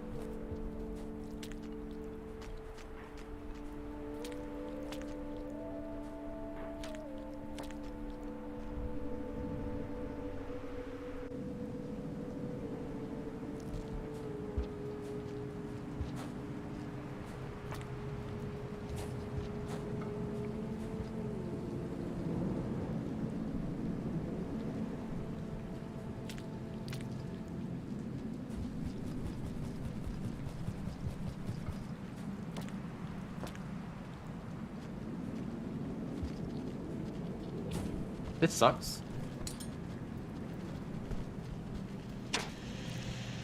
What do I do here?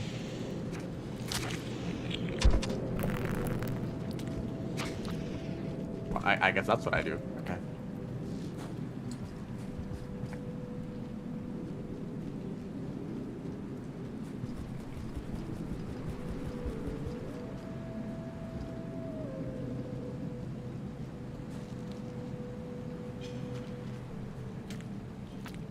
Oh great, this guy's still here.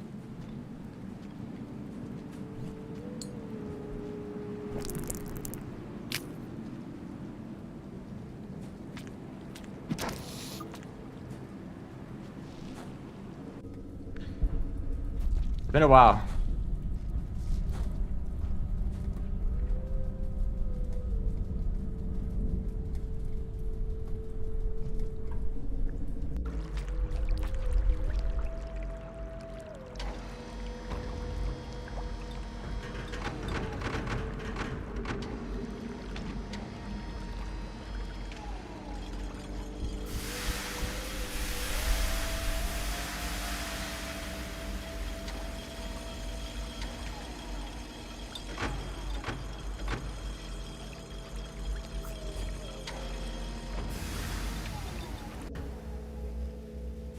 I'm gonna keep the drop word. It's like too late in the cycle. Just go without it. Please. Please. Please. Okay, you know, whatever. I'm bad.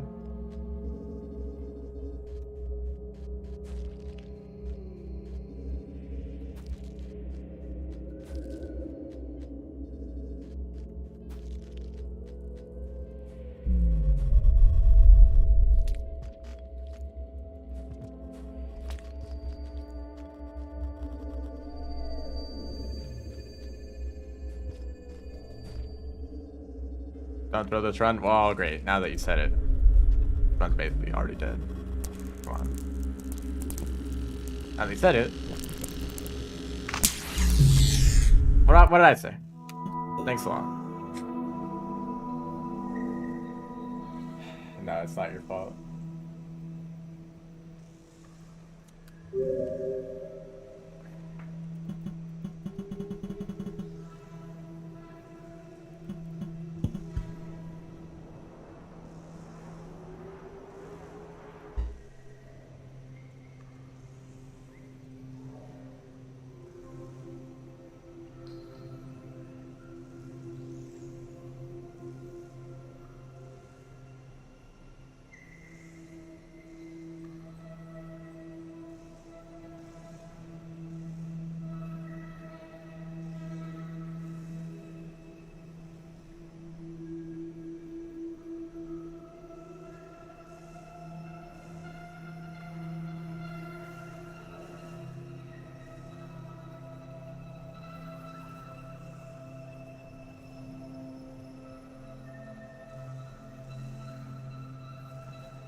All right.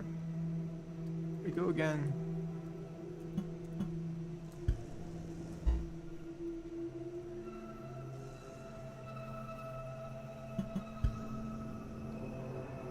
Some colors go faster than others.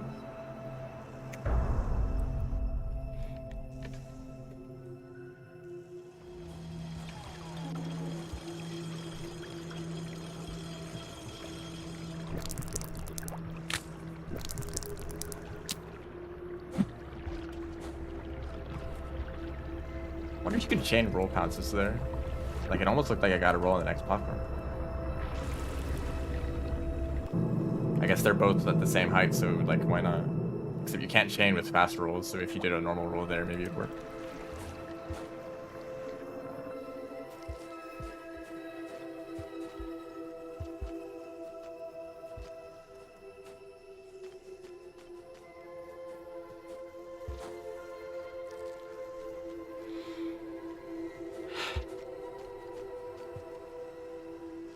And then, you know, that was in Moon.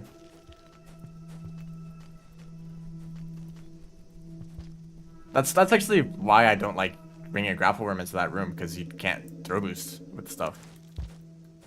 I had no extra hands to like save myself with. I could have thrown like a spear or a rock to change my trajectory. That would have been totally fine.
Oh, that's another dropper.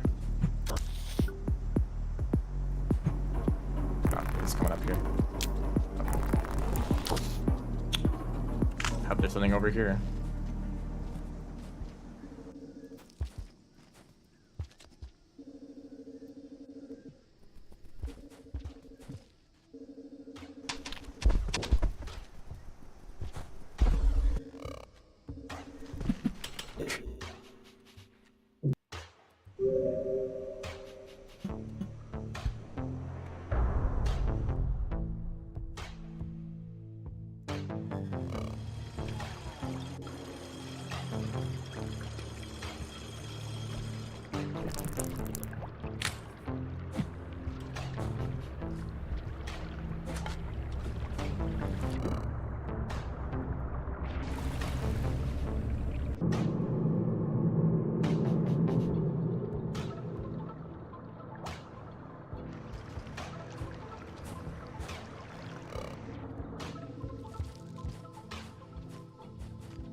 Can we not go into that discussion again? Can we just like, can we just stop? Okay. We don't return there.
Maybe.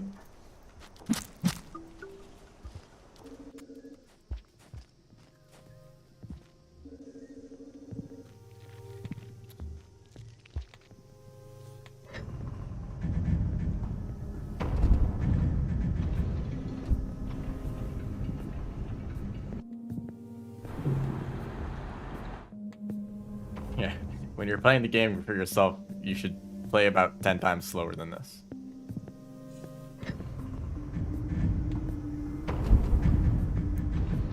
Patience is very important in this game.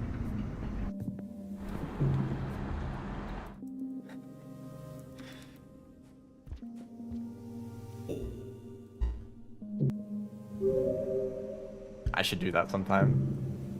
a blind playthrough of Rain World.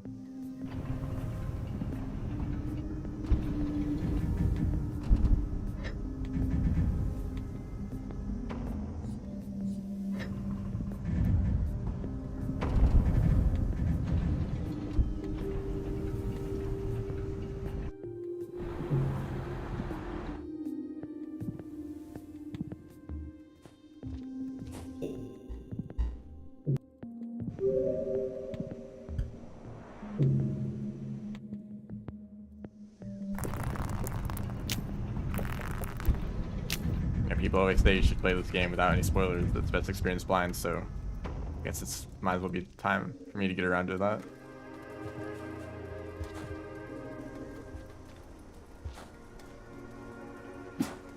Whoa, first try? What am I? Some kind of speedrunner?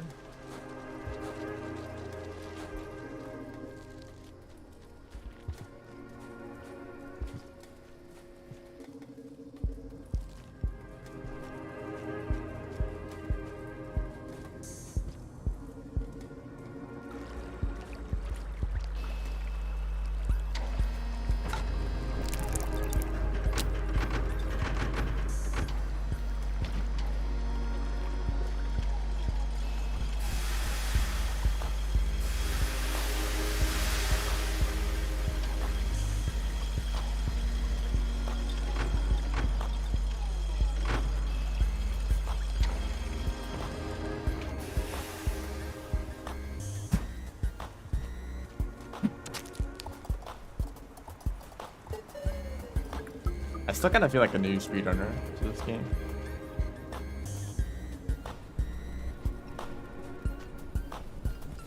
Like when I started running, there was already a whole community of like good players and world record holders and such. I just kind of showed up and played the new characters and got world records because no one else had done them.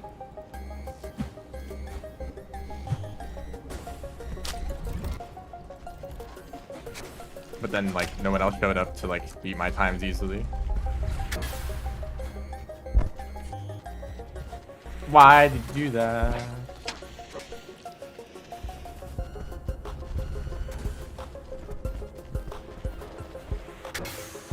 Whoa. Okay, sure. Help. I'm in a blender.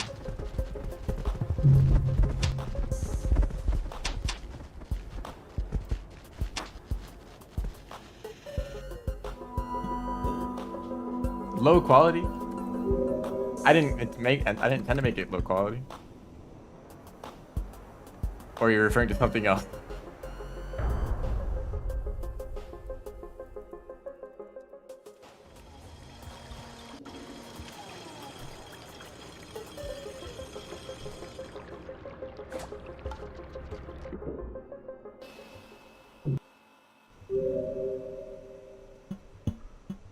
Oh, colors.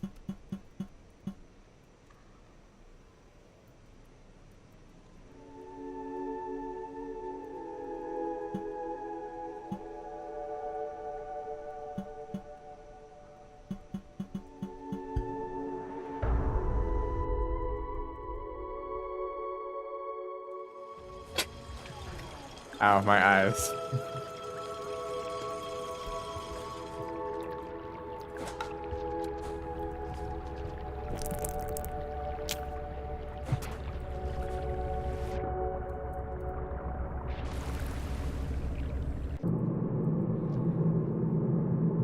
The problem with the threat music is that there's not threat music in every region.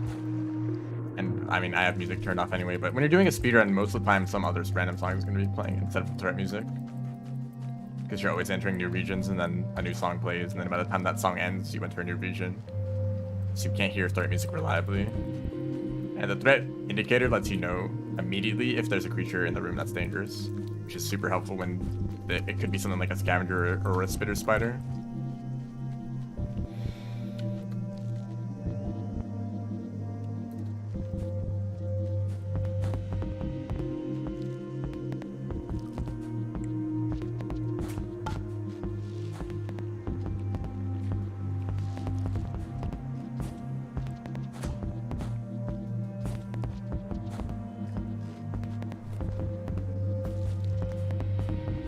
I hadn't turned it on until I started running Spearmaster.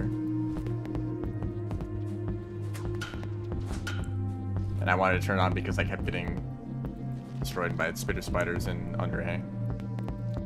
Or scavengers on the wall, but I guess I should have also done that for Artificer.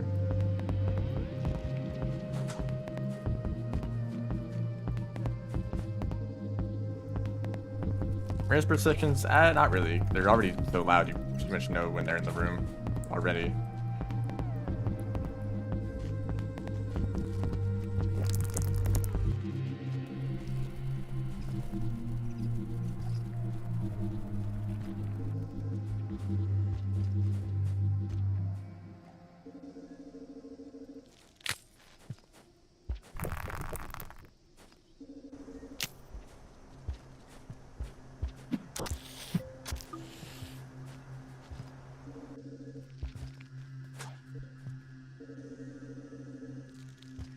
I like the extra stuff on the HUD. Nah, sure.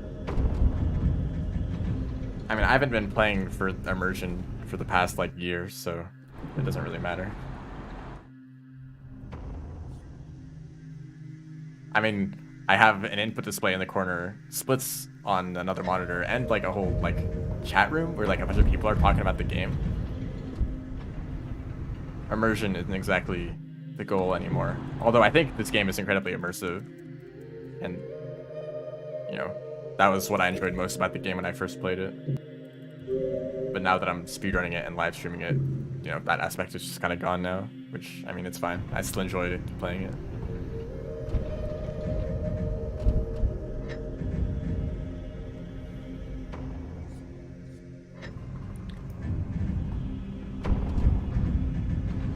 Oh, don't forget the timer at the top, in addition to the splits.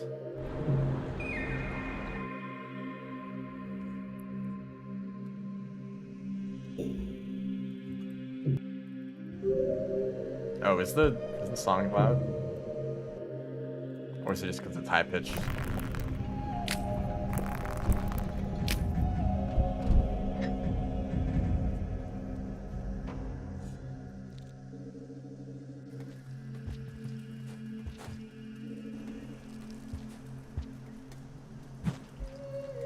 Twice in a row. It's like I practiced that thing for a whole day.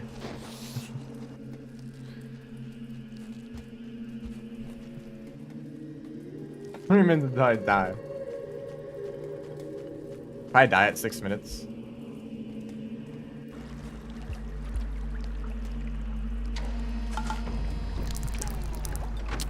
No, I don't even know what you're referring to.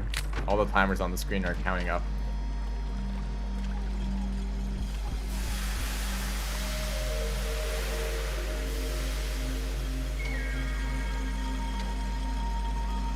Randomizer speedrunner thing? Well, it could be.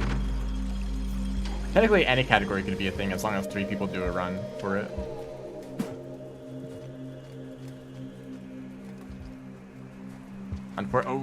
I guess I'll get food later. I forgot to get the popcorn plant. I'm still waiting for co-op speedrun categories, but not enough people speedrun this game anymore for that to even exist. Haha.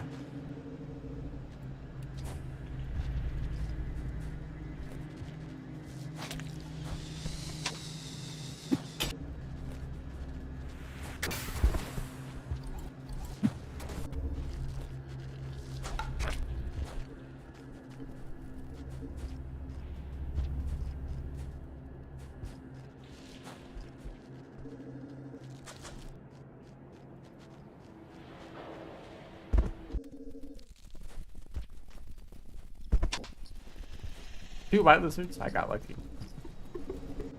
If you're gonna complain about getting unlucky in a game, you should also point out when you get lucky. It's only fair.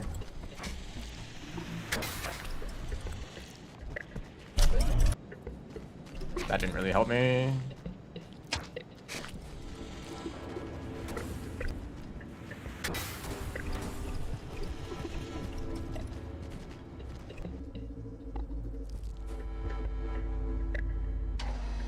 That's almost the gold split. Thanks, Cyan Lizard.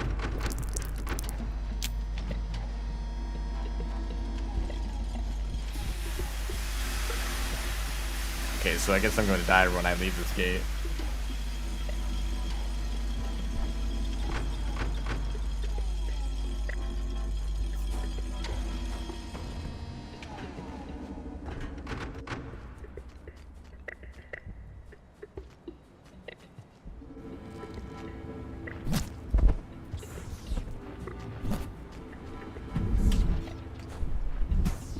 Vultures are like, I will fulfill the prophecy.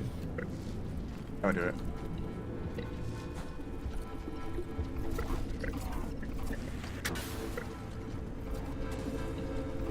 I'll eat food at Pebbles. I mean, the next time I'm gonna shelter is at the bottom of, or right before entering Underhang, so it's gonna be a while.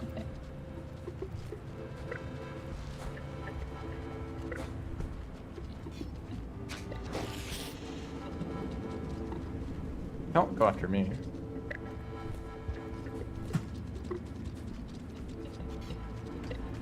He has a spear.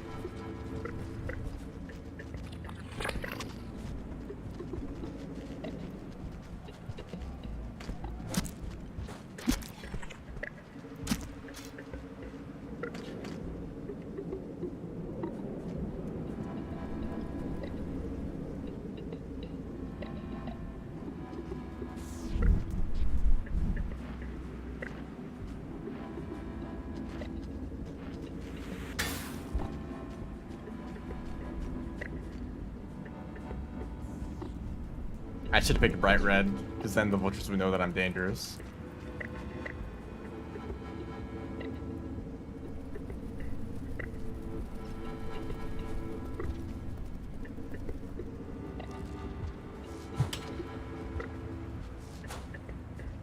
Imagine if Spearmaster was venomous. Like you could stab things and then they would die like after like a minute or something. And you could like drink their inside like a spider.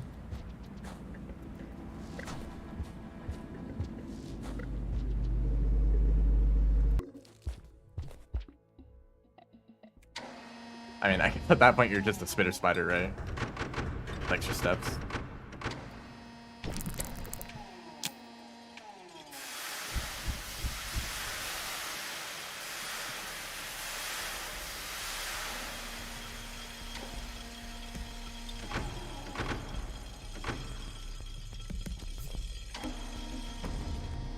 I know there's the spider slug cat mod,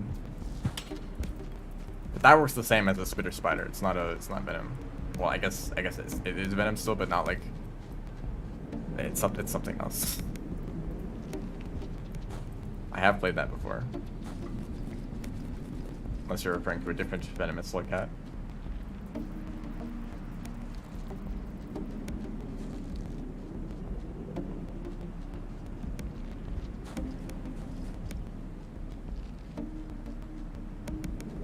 Actually make webs.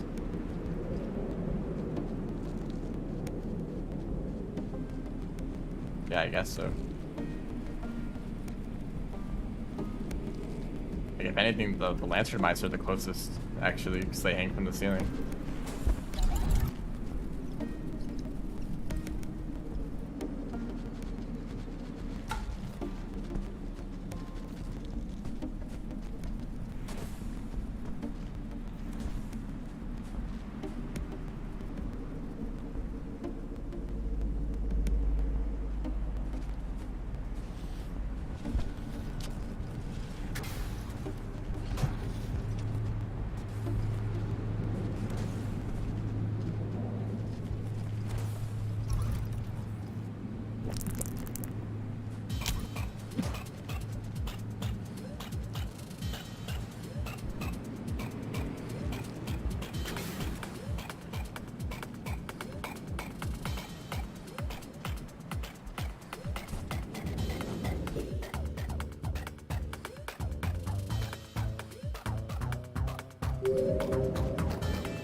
Those are the only ones.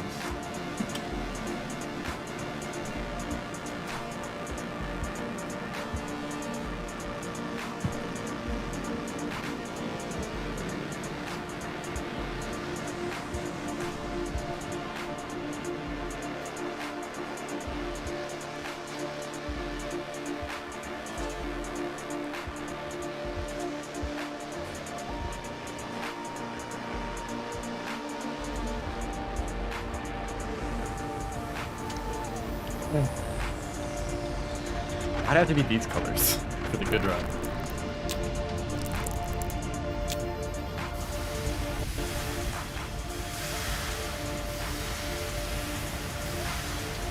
So I need to popcorn plant here, and I'll get a bunch more food from neurons.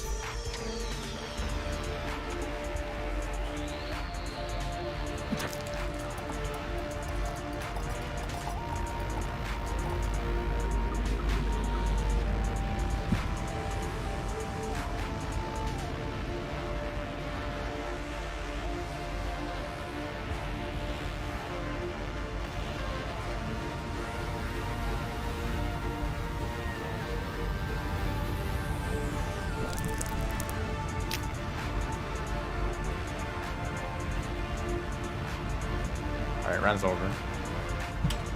Ah, come on.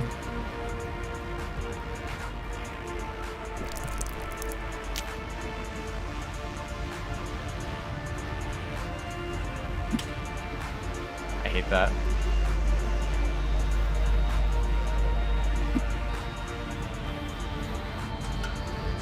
Really close to the top. Yeah, unfortunate.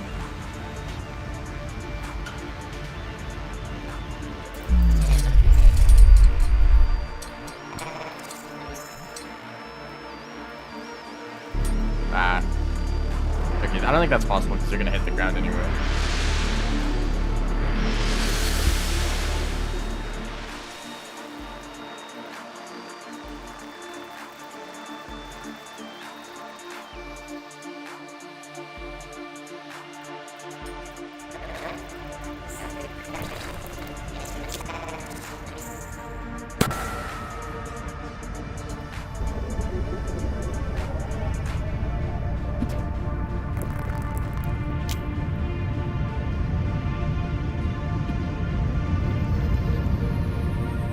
Railgun.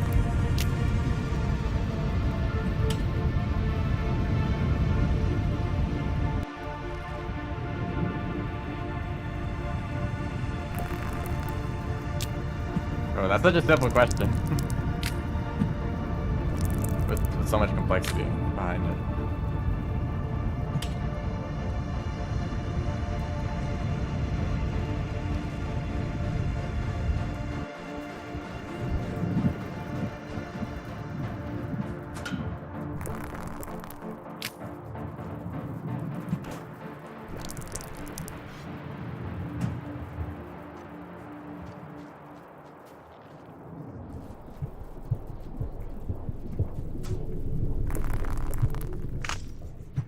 Why do you throw backwards?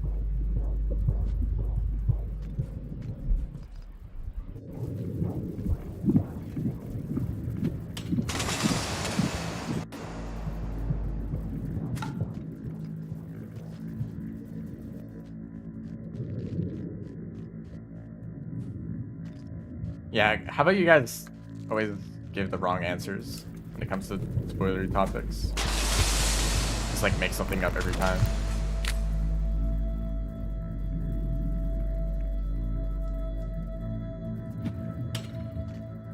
Nope. Stupid. Why did you do that? Nope. All right. It's all over.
Why is this so good?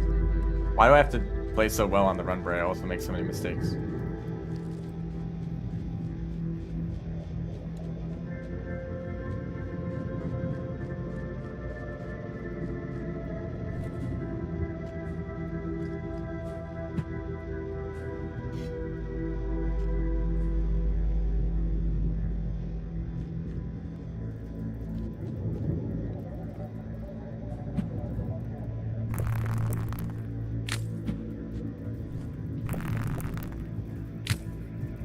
I hate this like one block in the middle of this room that prevents you from just going down all the way. Also, I did not hit a single neuron that whole time. So much for getting extra food. I mean, extra food at this point is irrelevant anyway. I'm gonna run into this.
After all that effort.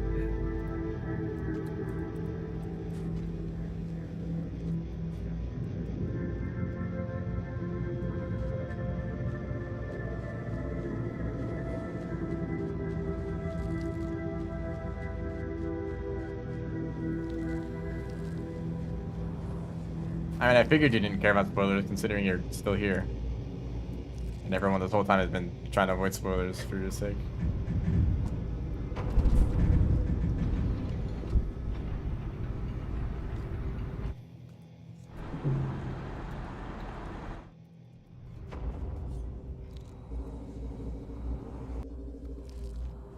Yeah, this is a bit behind.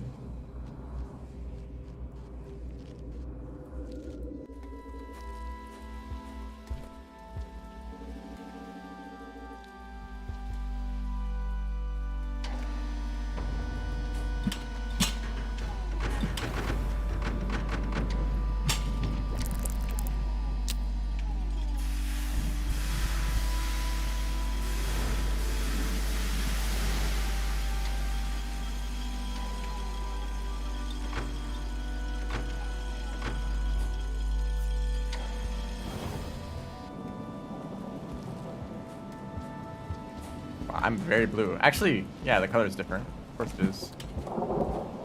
From the neuron light.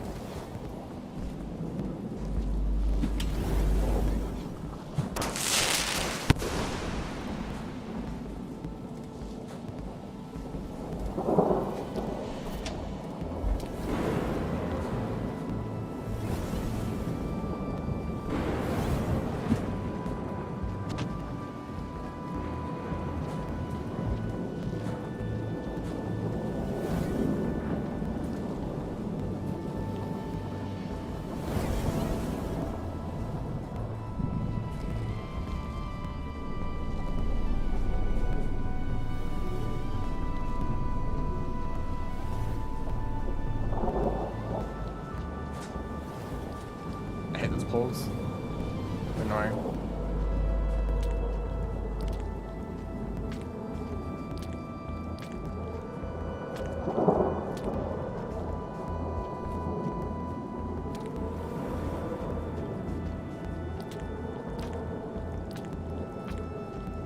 Hello, lizard.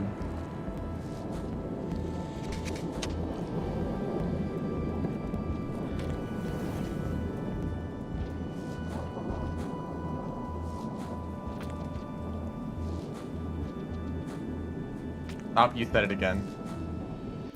Well, rip run. It's over.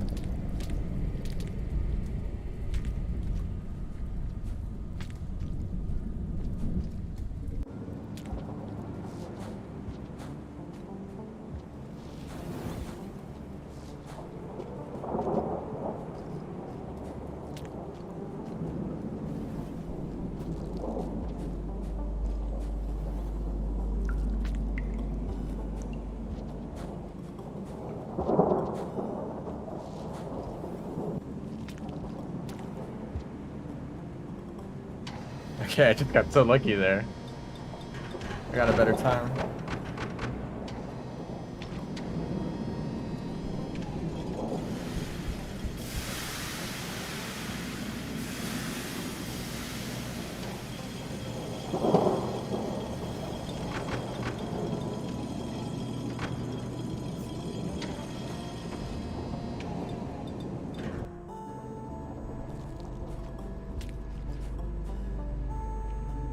Something in this room. White lizard. They're far enough away, I think. Yeah.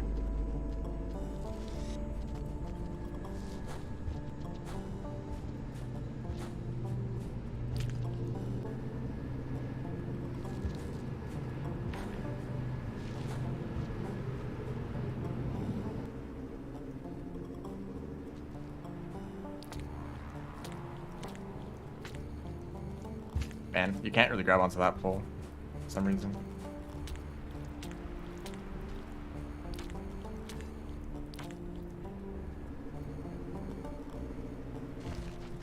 That's not very fair.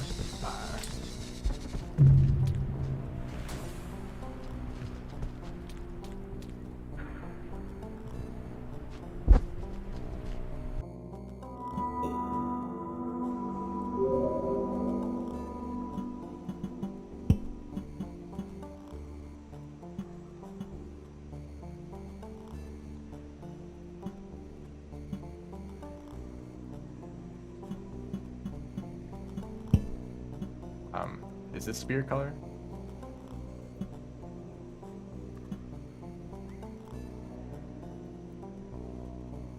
Yeah.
Yeah, stab the guy that's already dead.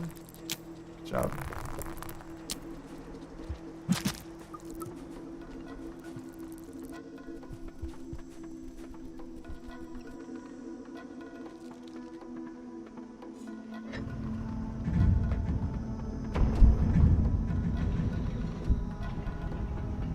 Why did the timer get set back?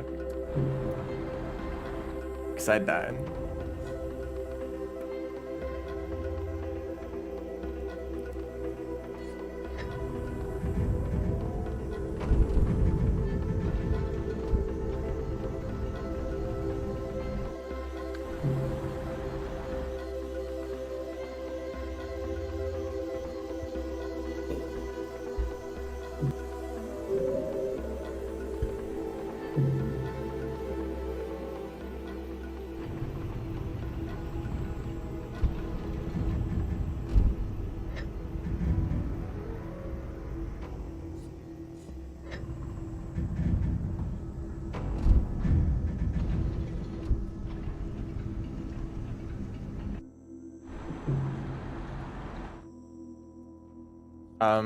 The amount of food that you have left does not affect the amount of time it takes to starve. If you need one food pip, if you're one food pip lower than the amount that you need to shelter, it's still going to take a long time to starve, even though it looks like it's closer. I think it's the set time to starve, no matter your food.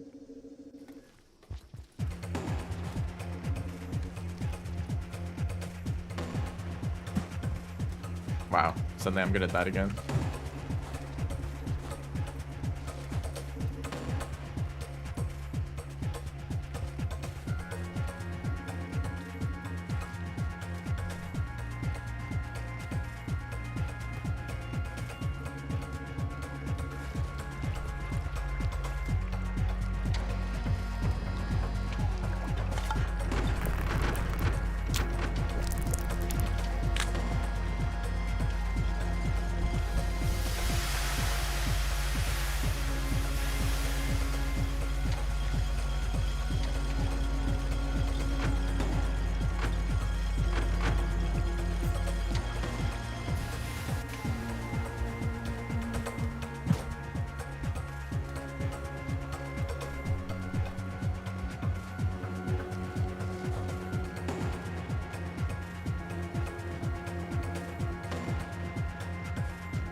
Yeah, I played.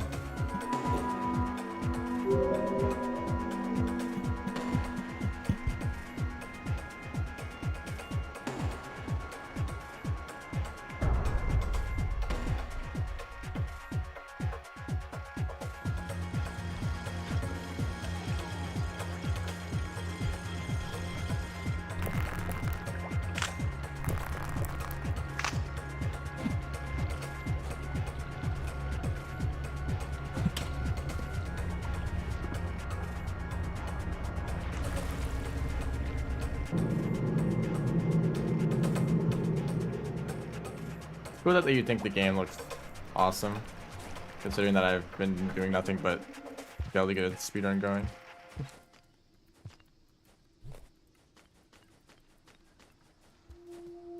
Sometimes I'm a little worried that I make speedruns look unappealing, but I guess maybe I just make speedruns look realistic, you know? Like, it looks cool to see the world record speedrun and be like, wow, this is such a cool run. They're so good at the game. And you don't see the hundreds of attempts that it took to get there. If you just care about the game and you're not a speedrunner, then, I mean, sure.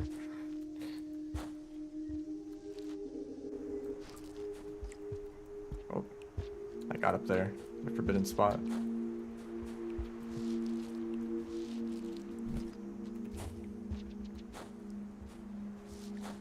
This is a very hard speedrun. And especially with the kind of time that I'm going for. It's probably one of the hardest main categories in the game.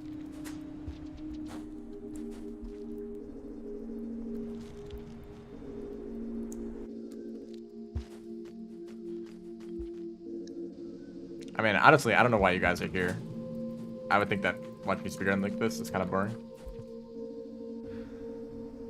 I don't mind. You're all cool.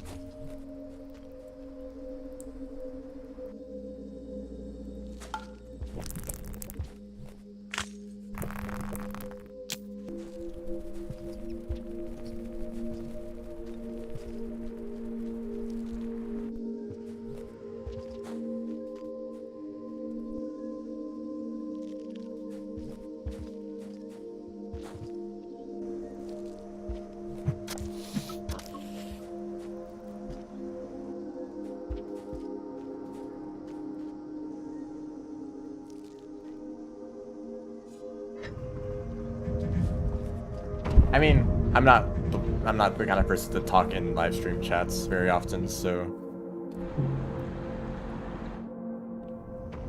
I don't usually care too much about like the chat interaction when I'm watching a stream.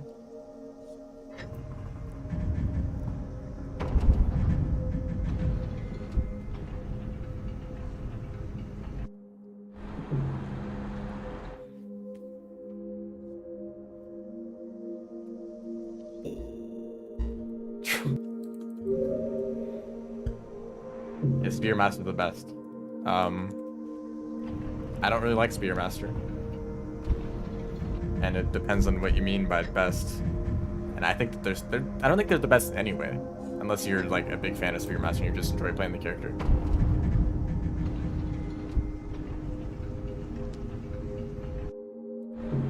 I would say, well, okay, if you don't know, best character survivor, true.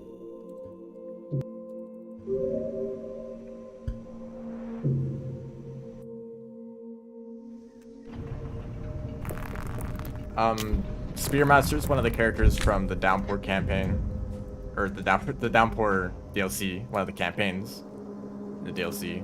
But compared to some of the other characters added in the DLC, Spearmaster is actually kind of weak. Some people would probably disagree with me on that. But I think that they're kind of a side grade to Hunter. Hunter's a very similar character who has like a lot of the same stats. Spearmaster is able to create spears, and you can only get food from creatures by stabbing them with those spears. Hunter can't generate spears, but they can hold the spear on their back, so they can hold an extra spear. And they're a carnivore, so you can just eat the creatures anyway after you kill them. I think Hunter is better than Spearmaster in terms of like strength. Yeah, it really depends on what you care about. Like, do you care about combat or do you care about mobility? In terms of mobility, Spearmaster is pretty weak. They don't really have any extra movement abilities, but they do have like a decently fast movement speed. Just kind of like base stats. Rivulet, Artificer, Saint, and Gourmand, if you're crazy, are faster than Spearmaster. So I guess like compared to most of the characters added in the DLC, Spearmaster's not really that interesting. Artificer has, and I guess Gourmand too, have like a crazy amount of extra combat abilities. And I personally just think that Hunter is just more effective in combat.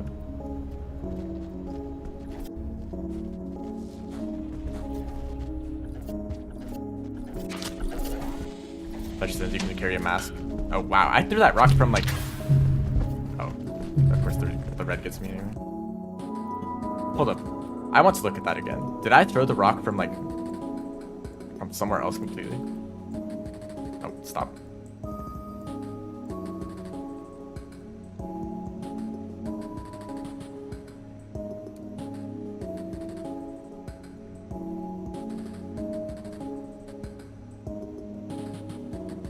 Okay, I think I threw and then the rock was placed inside of that block and it got pushed out, so it kind of looked like it was weird.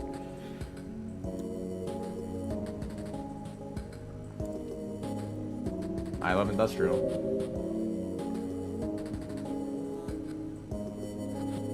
Spearmaster's lame. You can move around and pull spheres at the same time. That's something that I do a few times. No, this is the wrong one. This one. Yeah.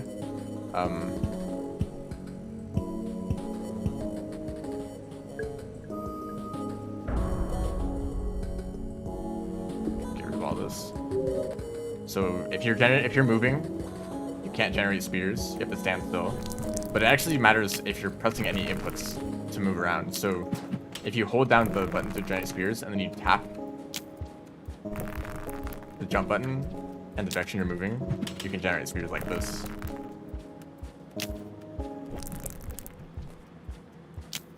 Which is not very convenient, but it's still something you can do.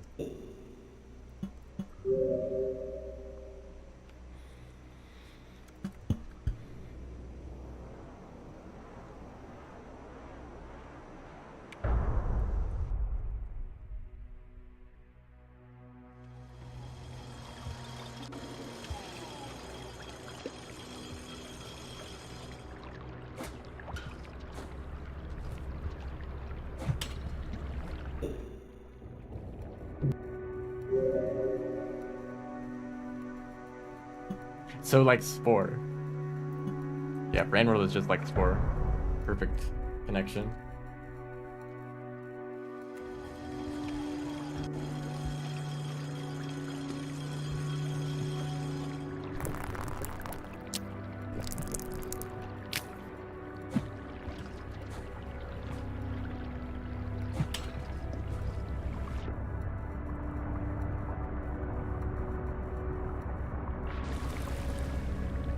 I mean, it's kind of like Spore, in the sense that it's like somewhat trying to be realistic in its depiction of like an ecosystem.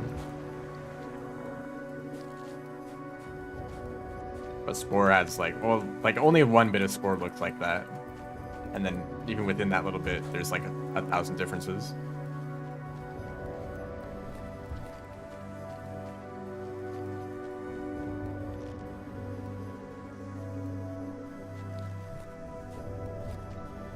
Spore and realistic don't go.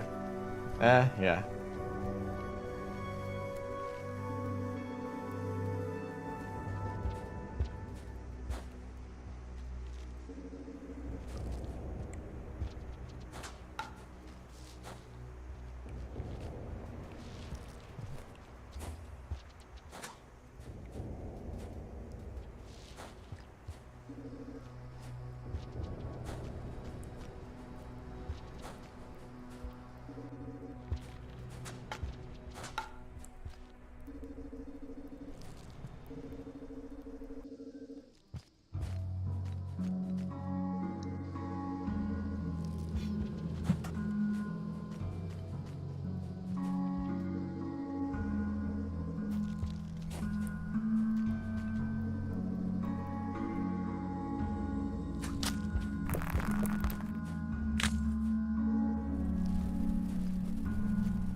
Can I snipe that? That's in a bad spot.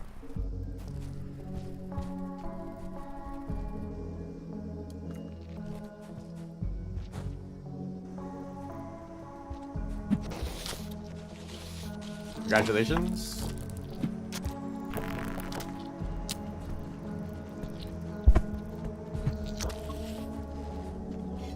Kind of slow.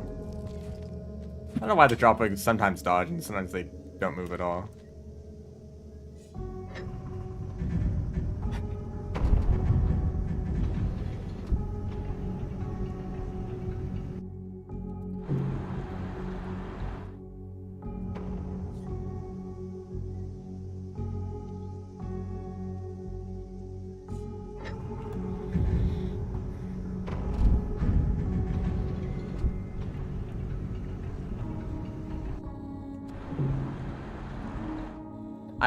Sometimes I wonder how the speedrun community stayed alive for as long as it did before the release of Downpour. I mean, the speedrun community right now is kind of dead. Just not many other runners playing often. Unless maybe I just don't see it, but...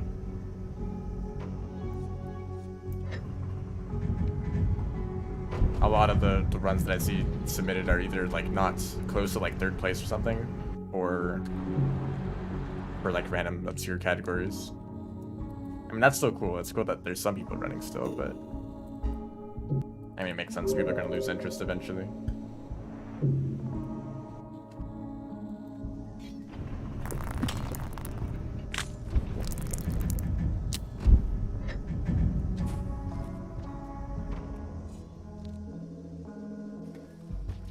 Maybe I'm overestimating how active the speedrun community was before Downpour, because I wasn't really involved at all.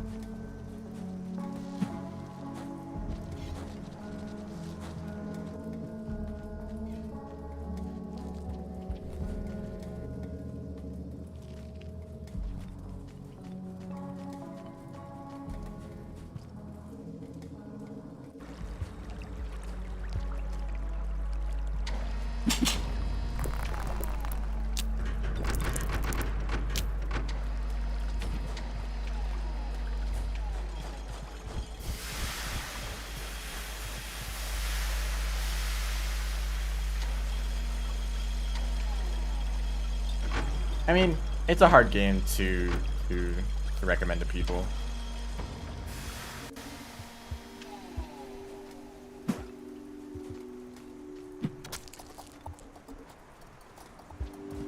Most 1.5 runners don't really speedrun the new stuff.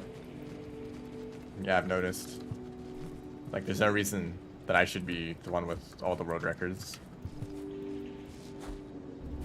I mean, not that I have all the world records, but I might eventually. At least for surface runs, that's what I'm trying to do for now.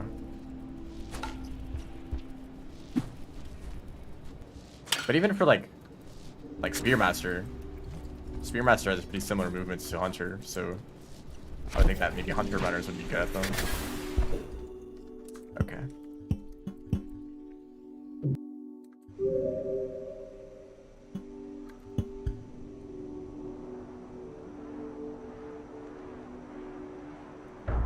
Like if they aren't interested in running like Saint or Rivulet because they're really bizarre characters,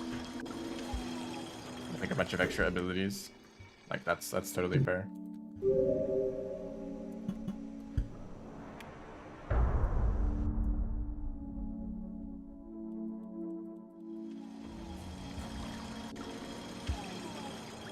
Man, can I get something?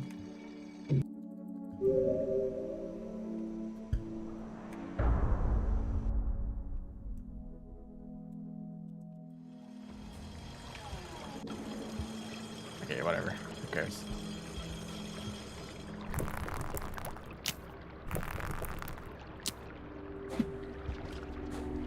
I'm actually curious. Oh great. I can't do this one room, man. How many runs did people spend on categories like any percent or health percent or like Hunter all objectives? Like how long did people spend on doing runs like that? Because so far, Artificer and Spearmaster took me like several streams of attempts. Each stream is 2 to 3 hours long, just to finish one run that has that still has mistakes in it. Like I could keep going in any of these categories and try to improve them, which would take like 10 more streams, you know? Did people put that kind of effort into speedruns before Downpour? I mean, I imagine for like public percent or any percent, those are probably really optimized. I mean, I know they're really optimized because I still haven't gotten close to those times.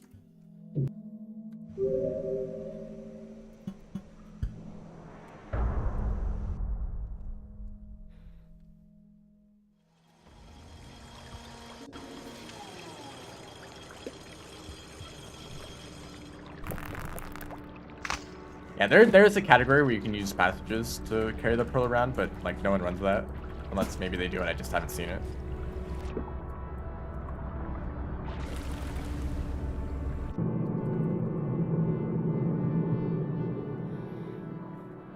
But yeah, all these runs that I'm doing are really difficult at this point. Probably because I am trying to go for some ridiculous goal. Did you know that a sub 50 time is possible for Spearmaster? Getting a run like that for real would actually take forever. Because I was able to get a sub 50 time in a practice run with no creatures at all. So if you remove creatures entirely, it's just barely possible to get a sub 50. And trying to do the same thing with creatures kind of sounds ridiculous. But it's possible. And if I wanted to, I could spend like 1,000 attempts on this category to try to get that time.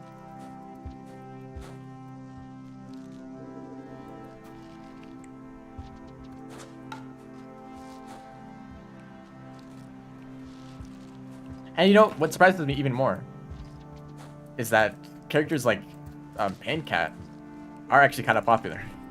Like, there's actually a decent amount of people who are interested in Pain Cat speedruns. Which, like, if you guys don't want to run categories like Artificer, Story Percent, or Spearmaster 30% because they're annoying in some way or difficult, then why are there still so many people running the most awful and difficult character in the whole game?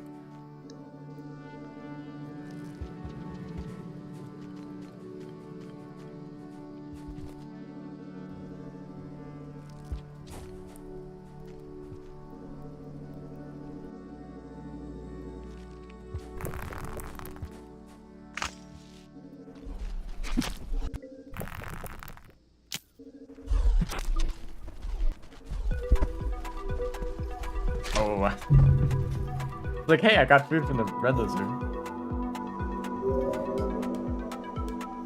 I mean, I think Invis is like semi-popular. Pain Cat. the story percent run only has 2 runs. There's 100%. There is actually a 100% Pain Cat run. There's not even. There's one for Saint, one for Spearmaster, and Rivulet. Okay, so like one guy has done all the 100% runs. No Gourmand though. There is any percent Pain Cat runs, which there's quite a few of actually. Yeah, 80% just seems to be the most popular one, but also it's a really short run, so it's probably not too bad.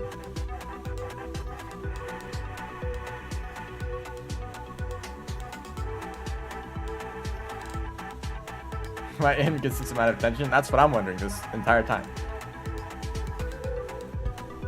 Like, do you guys actually enjoy the character? They kind of sound awful to play. Like, my goal is not to try to make the game as miserable as possible.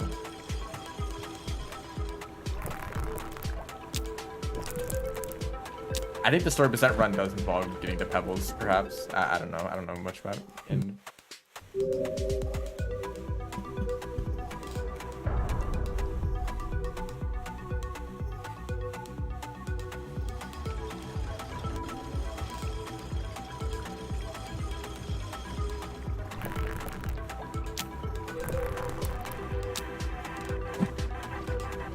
Oh my gosh, I'm bad. 50 hours.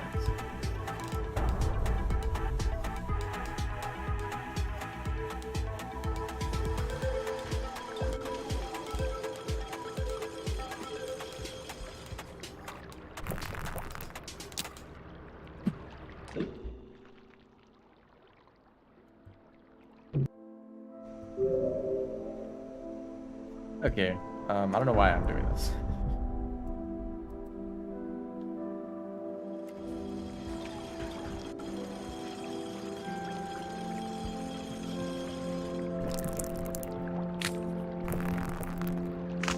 You know, it's weird. These characters, Artificer, Gourmand, and Spearmaster, are probably some of the speedruns that I've spent the most time. Okay.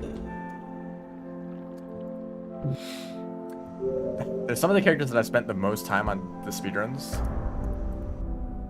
And yet they're also the characters that I dislike the most. Like, I really like Rivulet and Saint, and I don't mind Survivor. Yeah. Since those runs are easier, I finish the run and I'm like, well, that's it.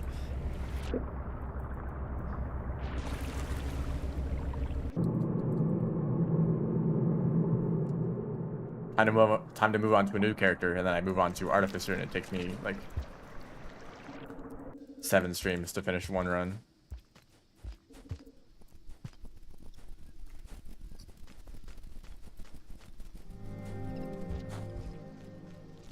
Practice Riv. Good luck with that. That time isn't actually that good. Like, there's still plenty of mistakes. Because the run that I submitted was the first run that I completed. And I was like, well, that's good enough, but I really could have spent a lot more time optimizing it.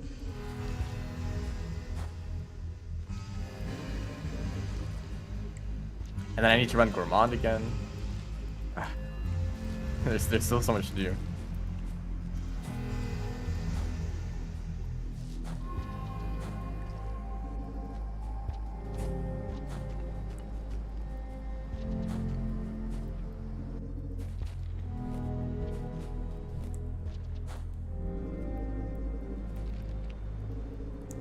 Wall pounces. You know, the wall pounces probably wouldn't have been too hard for me to learn if I didn't change the strategy for them like 20 times. Because I kept learning new places to make use of the wall pounces, and then other people found other places to use wall pounces that were more efficient than the strategy that I used, so I had to relearn my strategy. But if I found a new strategy that I actually preferred over those, then I would have to relearn it again. You're funny. Oh yeah, I'll miss one too.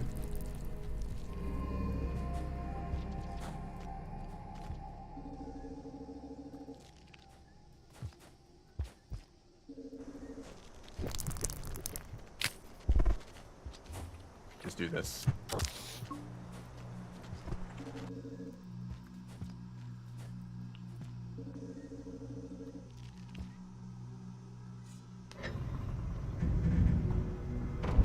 The most difficult part of the Riv run is probably shoreline and submerged superstructure.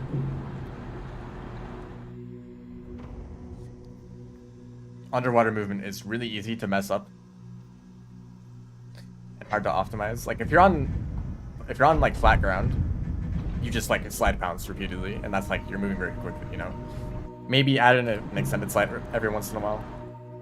But if you're underwater, you have to like perfectly swim in the right direction every single time. Do as many swim boosts as you can without bumping into walls and losing all of your speed. Try not to swim backwards on accident, because Riv can do that super easily. It's quite difficult to jump out of the water with the maximum height, which you need to do in a few spots.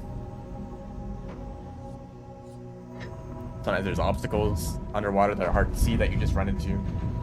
It's a huge pain. I never really enjoyed practicing the underwater segments of Riv Run, of the Riv Story Percent Run. So they're like the least clean parts of the run.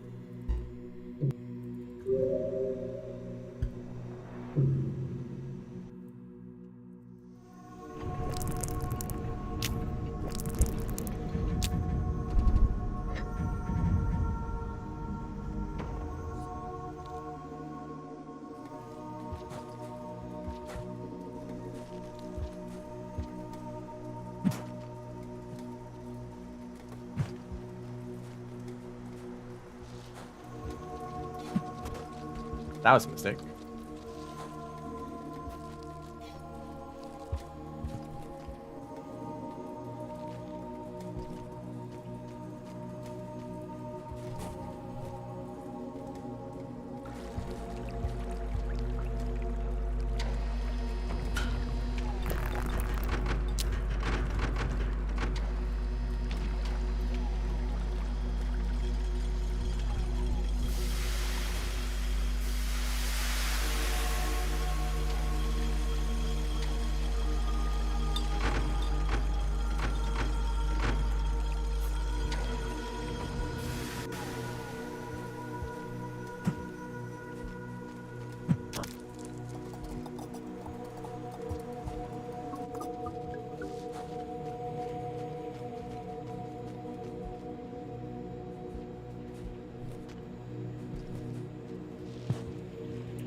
Yeah, let me dedicate an entire stream to testing out one thing in one room.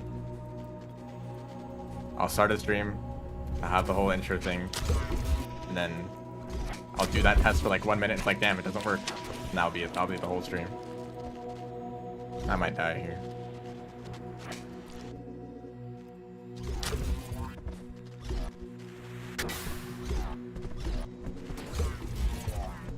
Damn, he's live. What was he crossing?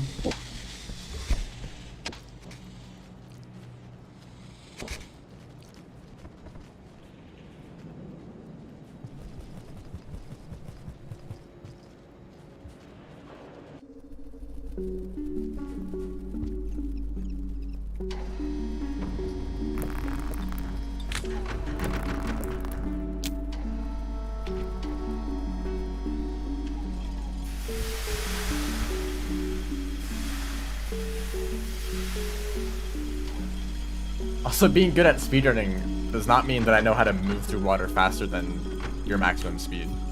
Like, you just hold down and like spam jump. You'll swim pretty fast.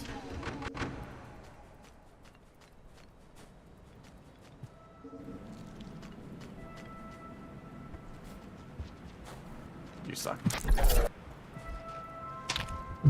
What?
There.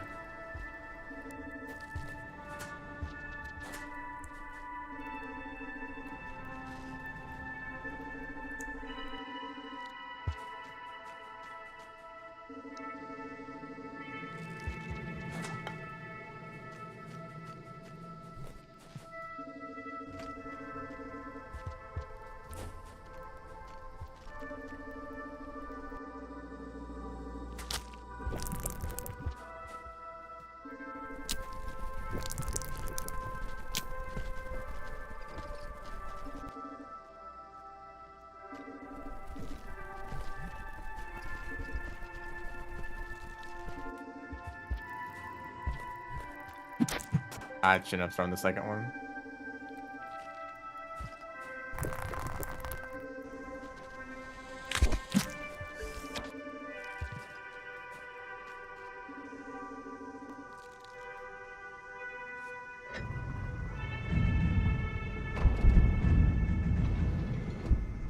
Yeah, outer expanse should probably be frozen by the time, or by Rivulets time, right? Oh, should I have killed the scavenger? I guess that makes sense. Have runs been any better today? I made it to Moon and immediately died, so not really.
Okay, last run.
Not even in the way.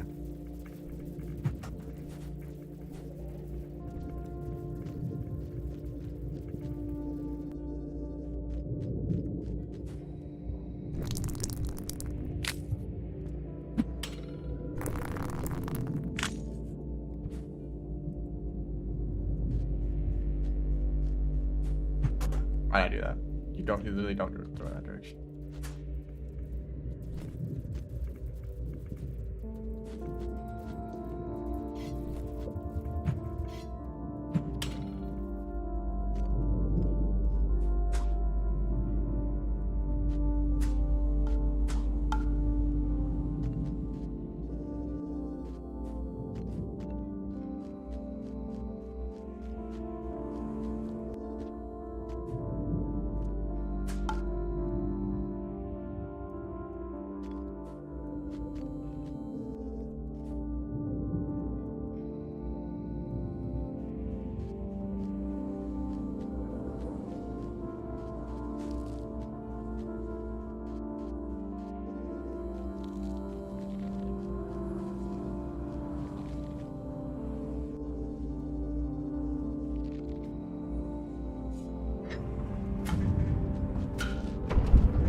Don't.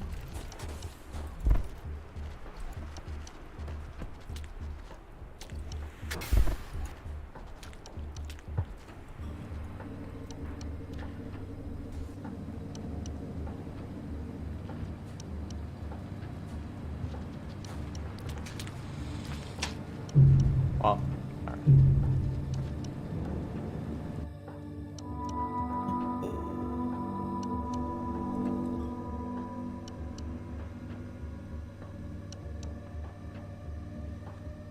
That's pretty good.